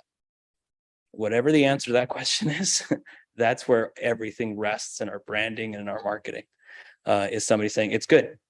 I feel supported there. I've gotten a raise 7 times in the last 8 years. Our minimum wage is $15 an hour. We have free medical and dental PPO. All those little nuggets that you hear me say here quite a bit are in part so our staff do know all the benefits that they receive, so that they share those things with other people. That will continue to prove to be so important, as we're just in this drought of people are not coming from out of state to teach in Arizona or to lead in Arizona. And as the state's only solution is to lower the bar for teacher certifications in the way that Ms. Millsap's described. Thank you. I even get confused in terms of when we say temporary, and I'm thinking, like, what does that mean for the status of our Dunbar family and students? And so my question is there a future where our middle school students are going back to Dunbar? And if so, or possibly what would those components be to have a middle school grade band at Dunbar Elementary School? Yes, Ms. Millsap's alluded to it as part of the looking into the future. We need to receive input from our families, 6th, 7th, and 8th grade.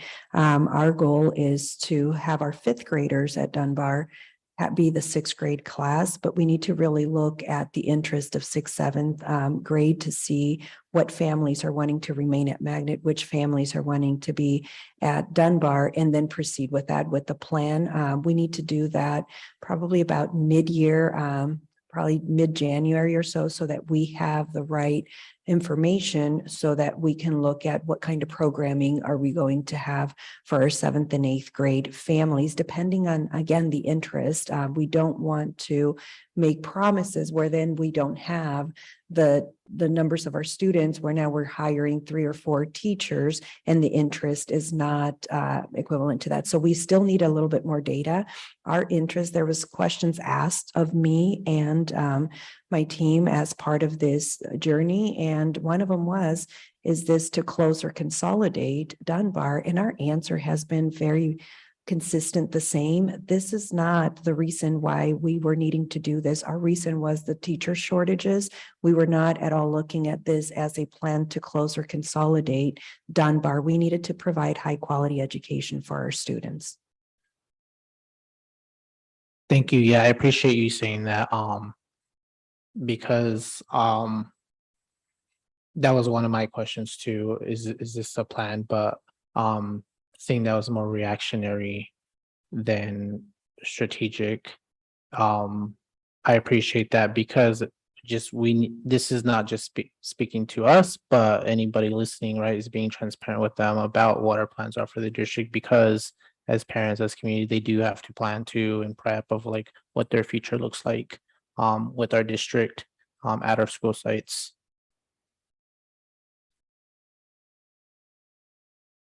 Can someone explain the boundary change just a little bit? Does that mean that Dunbar is like,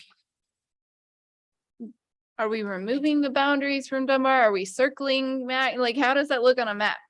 We are not, the reason why this hearing needed to be in place for the temporary boundary changes is because if we have a family move into our Dunbar community, we are not in a position right now, if they have a 7th grader, to say, you need to, here's Dunbar, where do I take my student to middle school? We don't have 6th, 7th, and 8th at Dunbar right now. And so that's where the temporary happens for Dunbar only because Magnet does not have boundaries, but because we do have those for Dunbar, then we need to say, well, where are the students going now? And that's Magnet. And so we're changing those temporarily because we don't have the ability to offer sixth, seventh, and eighth grade. Now, that being said, our state now allows for open enrollment, so students really can go wherever their parents choose for them to go as long as there's program capacity. But because we're still operating under our neighborhood schools, then we need to let our community know if you're coming to Dunbar and you have a second grader and a seventh grader, your second grader is at the Dunbar Community School, but your seventh grader is going to be taught at Magnet.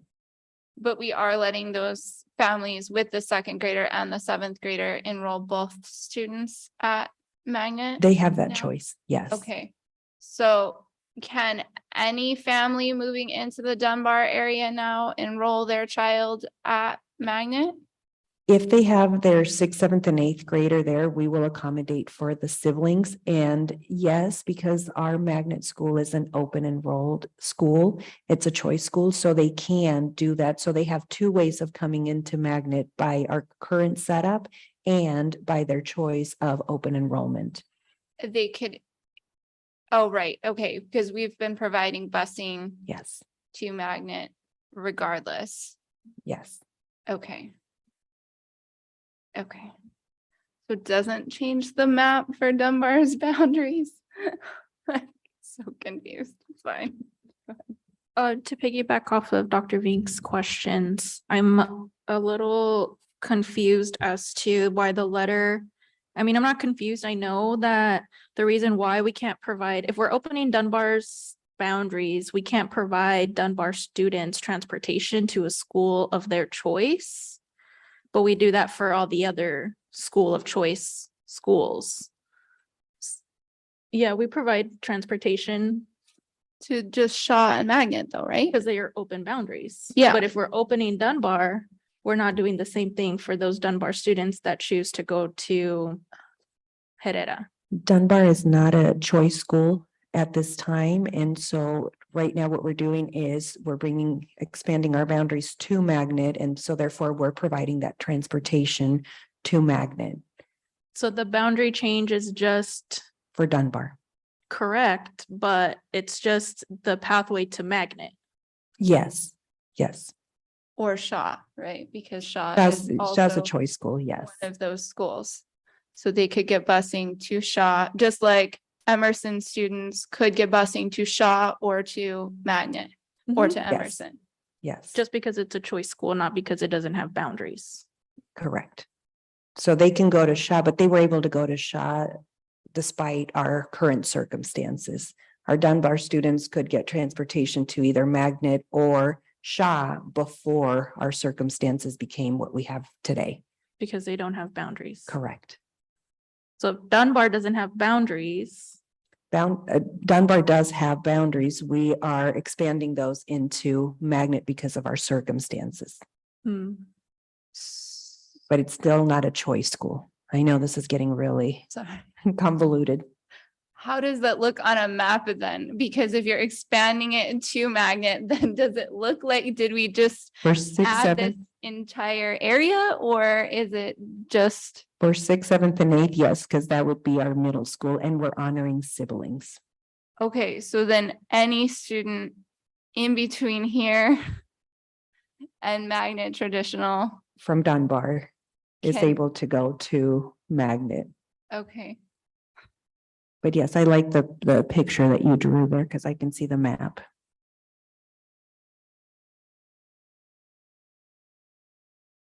And so that concludes, oh, I'm sorry. okay, but if that, so, yes, okay, so now my map situation. So now if all students are in this map, sixth, seventh, and eighth graders, so does that mean a kid from over here now, closer to Magnet, can be bused to Dunbar? For what grade? Right now, no From student sixth, can seventh, come. and eighth, because we're changing the boundaries of Dunbar. This is for this circumstance, for this temporary change. Oh, but for only sixth, seventh, and eighth, because they're only bused to Magnet. Yes, But Okay, and we're allowed to change boundaries only for certain grade levels? No, it was based on our need. It's what we did because we were taking the middle school out of Dunbar. Those grades are no longer being offered at Dunbar based on our circumstances. Okay. That's why sixth, seventh, and eighth grade became involved. We brought in and grandfathered our siblings because we want to make sure that our families that choose to stay together can stay together. Okay. In terms of our communications to our families, how are we beyond the cards, and how are you just ensuring that they are getting this communication, that they're understanding this process, right? As even explained to us as board, okay, there's some gaps that still need to be filled, right? As a board to just properly have us understand the situation. But if that's true for the board, then obviously it's true for our family too. So how are we working to communicate to them this process so they understand what the future looks like, and then making sure that they're receiving this material, and if that means sharing it on those school site specific social media handles that we have, I think that would be helpful. And then whatever else we need to do to make sure that, again, they're understanding this process from past, present to future. Yes, we have the opportunity to continue to communicate with both our Magnet and our Dunbar families. Our administration's doing an excellent job taking a lot of the case by case and individual questions as well.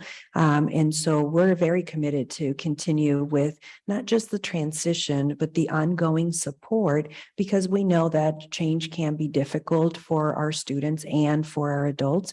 And we want to be clear with the different steps. And so we'll continue to have those communications through, whether it be backpack flyers, whether it be our social media. And for me, the most effective has been where we have the opportunity to do that one-on-one communication, whether it be individuals calling us at the district level or calling at the schools. Both of our principals have been very proactive at reaching out to our families, highlighting Ms. Millsaps of talking to every single family before this even became something of a reality.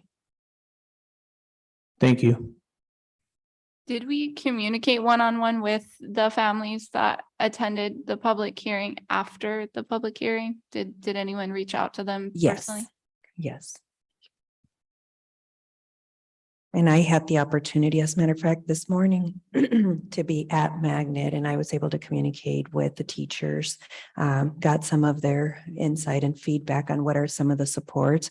All of it aligned with what Mr. Walker has been sharing with us all along.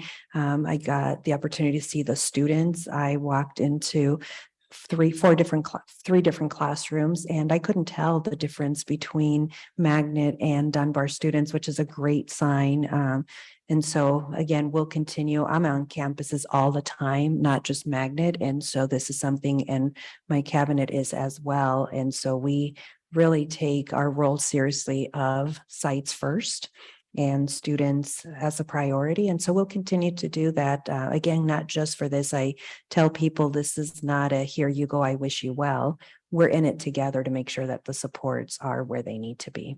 And to go along with that, I think it would be beneficial too, just to have cultural days or make space for cultural connections, relationship building between the students, especially with students and teachers, based on the community feedback that we got, just to make sure that students are continually that space is being made hospitable for them, parents too, and providing trainings based on what we heard related to racism trainings, and just again getting students to become more familiar and understand that just going to new school. I was a middle school teacher, and I know how middle school tweens are, and how that is, right?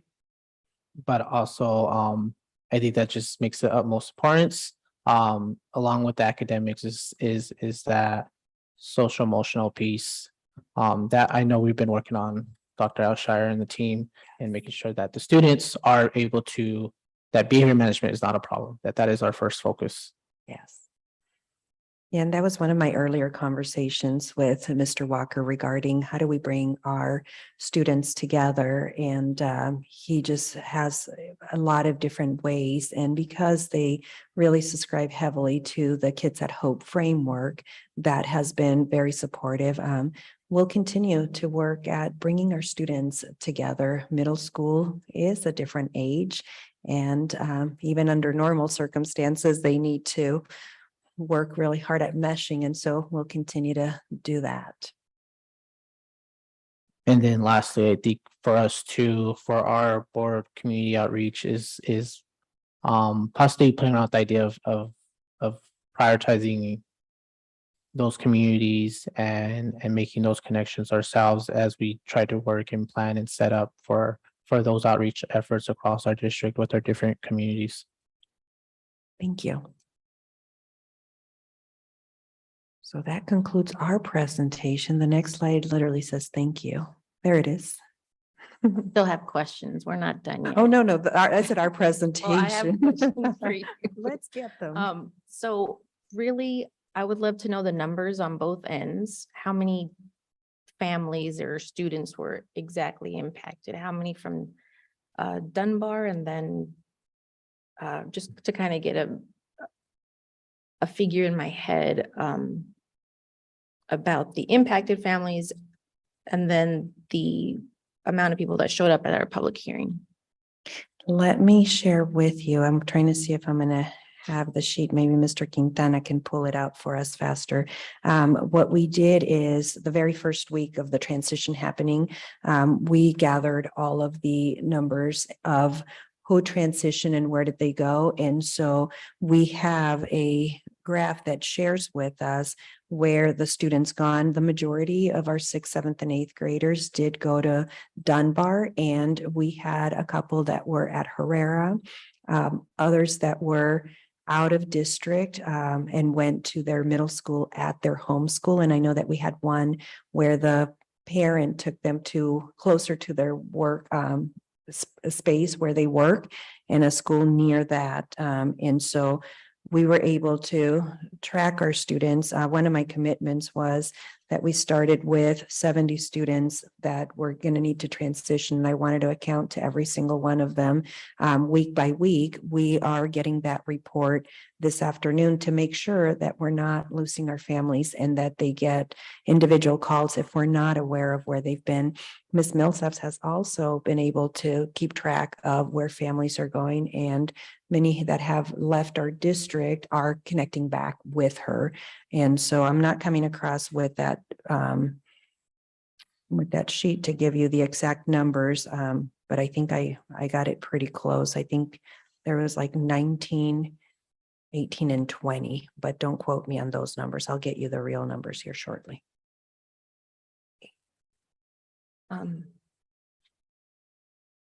I wanted to also touch base on the student that was in a wheelchair to see how that was playing out. I know the Q&A says we're looking at things and things are getting put into place, but that one for sure, I'm hoping is already addressed. And she's doing great, actually, to tell you the truth. She has a private van that comes and picks her up, okay. Picks her up and delivers her in the morning. And so the nurse or the sped resource person is helping transport her, but she's great. She's great. Well, I guess my concern was we were at the public hearing, we heard that a student was being responsible for taking her around from class to class. So just making sure that need was filled so that way.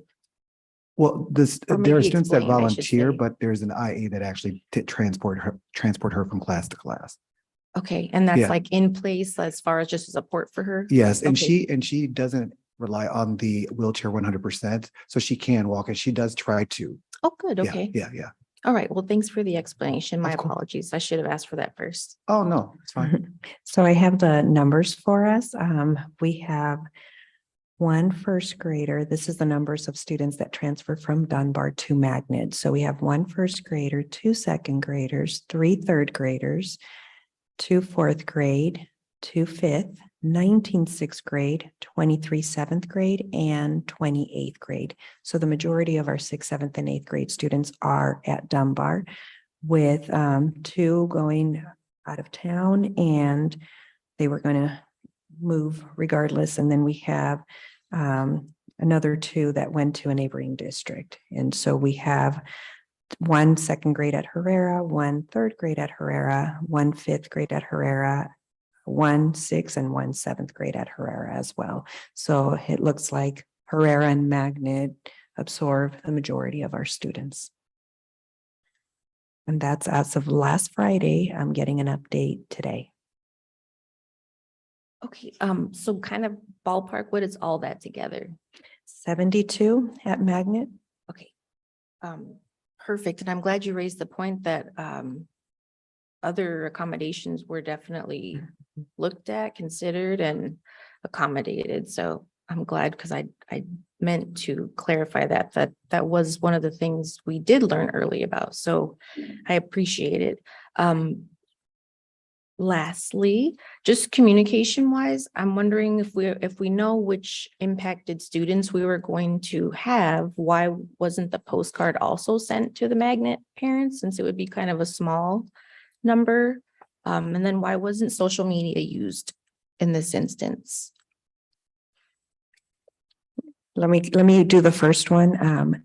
The postcard is something that is expected by law. So because it's the community that it's impacting, that's why it did not go to Magnet. We absorbed some of the information in the welcome letter at Magnet. And then I'll share this. I'll turn it over to Ms. Jeffries for the social media. Dr. Hagi, got really quick. I understand the legal portion of it, like making sure our minimum expectations are met. But as far as a community like responsibility, I just wondered if that was considered at all. It was, but because it wasn't a boundary change for Magnet, that's why it didn't pertain, that particular postcard. We felt that the information pertained to our students, but it didn't pertain for the community because it was going to directly impact the school. But yes, it was something that we entertained. Okay, and remind me how the Magnet parents were notified about the public hearing? They were not, because it was not a part of the community that was expanding. They don't have boundaries. So we weren't doing anything. We weren't changing it from a choice school to now reboundary. So we were not needing to notify because there was nothing changing for their community. And so the public hearing was specific to the temporary boundary change. The physicality part, not so much the transition of students. Correct. Okay. Sorry, Miss. Social media. Oh, no, go ahead. Sorry. Ms. Jeffries.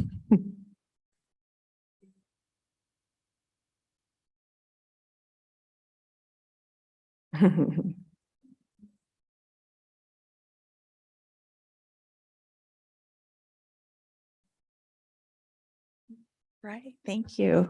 President Trujillo, members of the board. Was the question social media regarding the public hearing? Really just this whole entire transition as far as being accessible and finding like ways to bridge the gap. And, if parents couldn't meet, I guess at meetings or pick up the phone, they had like a link to go to, a blurb, I don't know, just something like like that. So regarding the process, when we looked at communicating with those families who were impacted, the impacted families were the 6th, 7th, and 8th graders at Dunbar. So we designed our communication efforts around those impacted families, and we collaborated with the schools on how to best reach those families. So the letters went specifically to the 6th, 7th, and 8th graders, personal phone calls, those robotexts, that outreach to those impacted families. If we put information out on social media to families who might not have been impacted, it raises a greater concern within the community in terms of what does this mean for my student, or are you closing the school, or is it impacting my kindergartner? And so we felt that it was best to communicate with the targeted audience for this particular situation. In terms of the public hearing, According to state statute, we are required to notify all residents within the boundaries of the impacted school. So that's why the postcard that you're seeing went to the residences within the Dunbar boundaries. So at some point, do we have a plan to say, hey, this is what happened, this is not affecting other, like a press release or something? Is that going to happen maybe in Well, our newsletter or something? To be honest, Ms. Trujillo, we haven't received calls from other families in terms of how it's impacting the greater community. And so we've addressed the situation with the impacted families. They had opportunities to come to the family meetings, the Q&A at the school. And so in terms of communicating, or if we're talking about how we communicate the boundary change of this, of the 6th, 7th, and 8th graders, the physical boundaries of the school don't change. The physical boundaries stay the same. What changes is the 6th, 7th, and 8th graders going to a different school. So it's as easy as maybe putting a note at the bottom of the boundary map that states students in 6th, 7th, and 8th grade attend Magnet for this 22-23 school year. So that's what that might look like. But the So actual school. Again, I get. Yes. I get the priority of meeting the legal part of it, but Mhm. this is, again,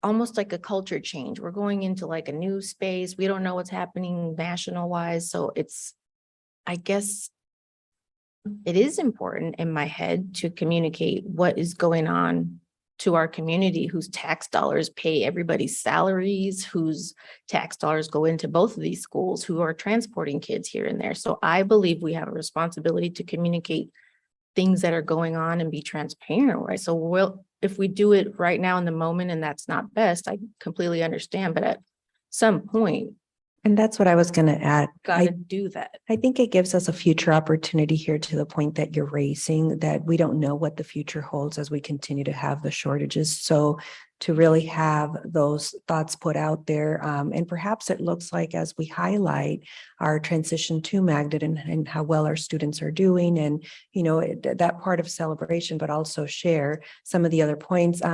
Let us give it a little bit more thought and see how does it appropriately fit in a different space, so that we can really absorb the thought of, this is bigger than just what we needed to react to. This is something that may impact us in the future. Buy us a little bit of time so that we can see how it best can fit a strong message around those thoughts. Perfectly understandable. I get that. My assumption was that we do this general wise. So I'm glad for the information of why we don't. So that way I know how to process and think about it long term. So thank you very much. Thank you. I know we have a couple other items in the agenda, and we had shared the plan for communication. It was all part of the meeting. We took it out of the slide so that we could put it as part of the other agenda items. And so we would love to open for questions. If there's any additional questions, they're all around the Magnet communication plan and the Dunbar, which is some of what we've already been discussing. So I just wanted to make sure that we touch the other agenda items. I know that we put it a part of the presentation, but we wanted to make sure that we honor what's also on our agenda. I did want to ask for information. I think at the public meeting, President Trujillo mentioned that we will be voting on something on the 4th at our board meeting. So if you can elaborate, what exactly are we voting on? On the 4th, our board gets an opportunity to vote on the temporary boundaries for Dunbar students to be able to attend Magnet. And so it solidifies what we just shared with you. That's ultimately what it does for us. And when we say temporary, do we have a deadline for that under statute or anything? I'm going to need to phone a friend, Mr. Thomas. You're in an area that's sorry, Madam President, Ms. Bueno, you're in an area here where what a school boundary change is under the statute is really not defined, right? And so certainly it doesn't define what a permanent change is versus a temporary change. You are adopting a temporary change, I think, to put your public on notice that this is not a permanent situation. It's up to you whether or not you want to put an end date on it or see how it goes to revisit the situation. Again, it's how you word it, what the motion is, and your agenda setting process in the future of when you want to get it back and revisit the situation. But I would also just caution you this, the administration and how that's working. I think getting status reports in the meantime is certainly fair to do. Okay, thank you for that clarification, because I just wanted to be clear to our community of why we hosted a public hearing, and then what were the other community meetings that we did have and what's the difference? So thank you for that clarification. Sure. Yeah. Okay. And for our agenda item for October 4th, we have it, thank you. We have it as open. And the reason we have it that way is because we want to make sure that we get input from our families, because we don't want to just say, this is how it's going to be, and then you must return to Dunbar. We know that we have brooded and we want to give that choice. And so that's why we left it open. Again, I'm going to repeat it one more time. This has nothing to do with closing or repurposing Dunbar. This truly has to do with our high quality education and our lack of teachers.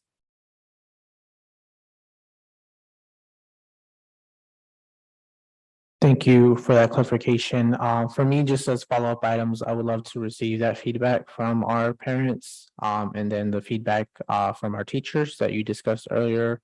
And then just as a supplementary for me to just understand our process too is the H-1 visa process. Thank you for briefly talking about it to us, but I'd like to understand that more. And then the last thing is just following up on receiving that handbook information from our 2 school sites that are going through this situation. Just as we hear our parents talk about it, I want to understand what materials they're receiving too.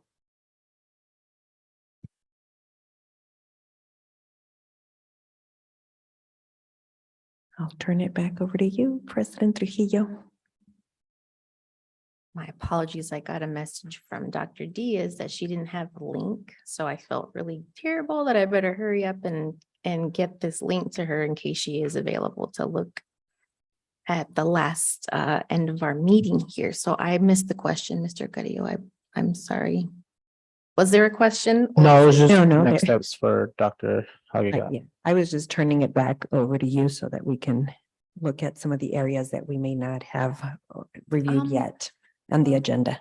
I noticed that the Q&A sheet, I wasn't sure if you wanted to go over the last few agenda items that hadn't been covered. And because I feel like we kind of encompassed it all. So I was definitely leaving the space open for you to touch on those things, but I mean, I was going to ask if this Q&A sheet was going to be uploaded or made available.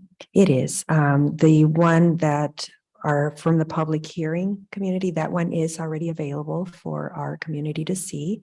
And we right away, as soon as we left the hearing, we made plans to make sure that we were tending to the questions that came up, whether they were student related or staff related. And so we were able to share those administrative team responses, and those are available to our public. Wonderful.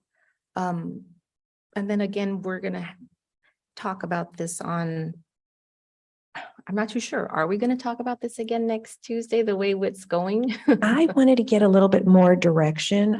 We're prepared to do a repeat of what you had an opportunity to see if we needed the public to Or maybe just also, a summary of or we can here's- do a summary. So that way, when board requests or, more informational things can come up, we can tie those together. Since this literally was just study session to hear, absorb information, ask questions. Yeah.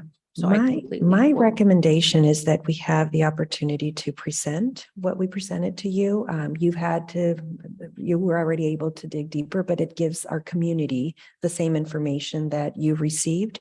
And then if any additional questions were to come up, then we're able to, at that point, share with you. I felt that this for sure is an action item that we have that ability to have this kind of forum. It didn't feel right for consent, even though we've already had this opportunity. I think action is what I would recommend that we leave it as, and whether it be a summary of what we have, I just would love for our public to see all the effort that went behind this decision that we had not had an opportunity to share prior to today, that we were intending to share on October 4th anyway. I completely agree.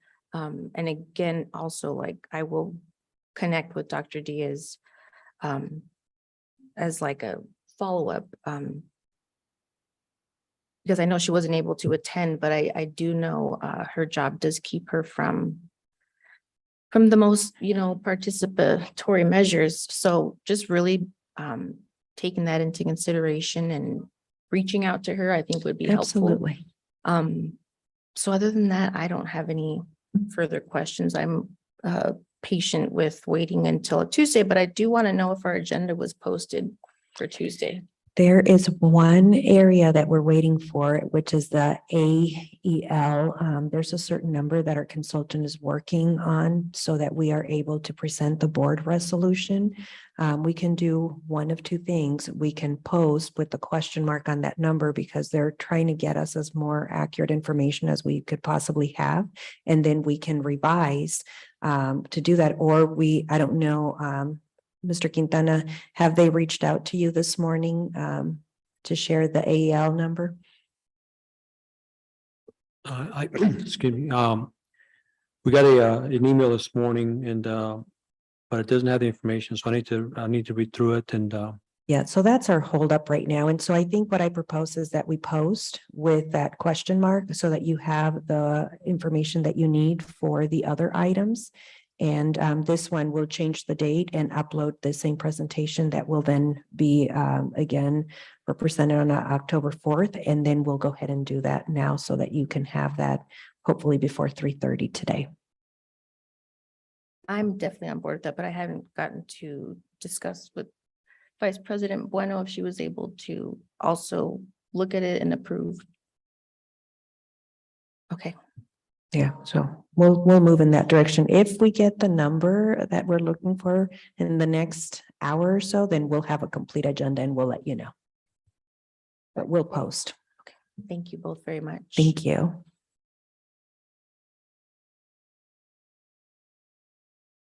I just want to say, thank you. This meeting was, we represent the community, we're elected by the community, right? And it's just if, in their questions, it was concerning because we were as prepared as them and being transparent. And it's just to fill us in before this October 4th vote about the situation so that we're able to understand what's happening and how we can support the district.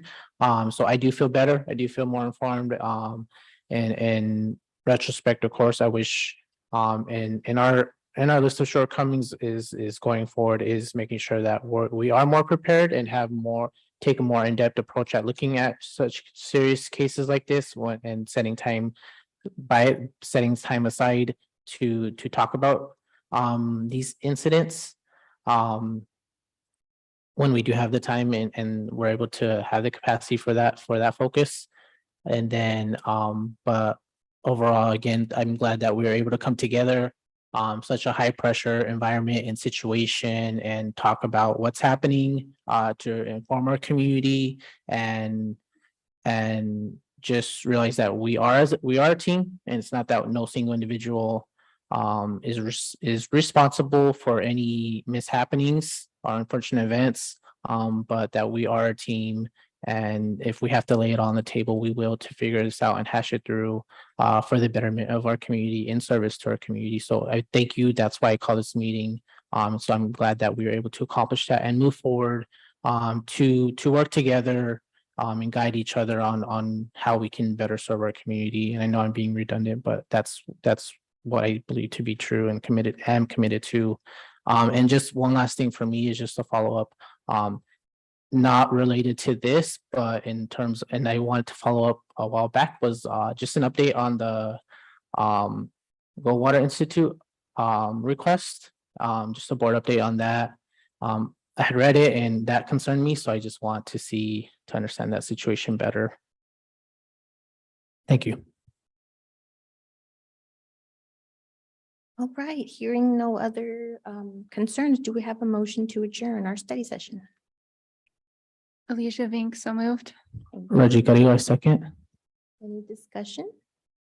Hearing none, all in favor of adjourning, please say aye. Aye. All opposed, say nay. Our motion passes and we will adjourn at 2:17. And our next board meeting will be Tuesday, 10/4, October 4th. My apologies. Thank you to everybody for being here and making time today. I know it was a stretch, so thank you, board members, as well. Again, see you all Tuesday. Bye-bye.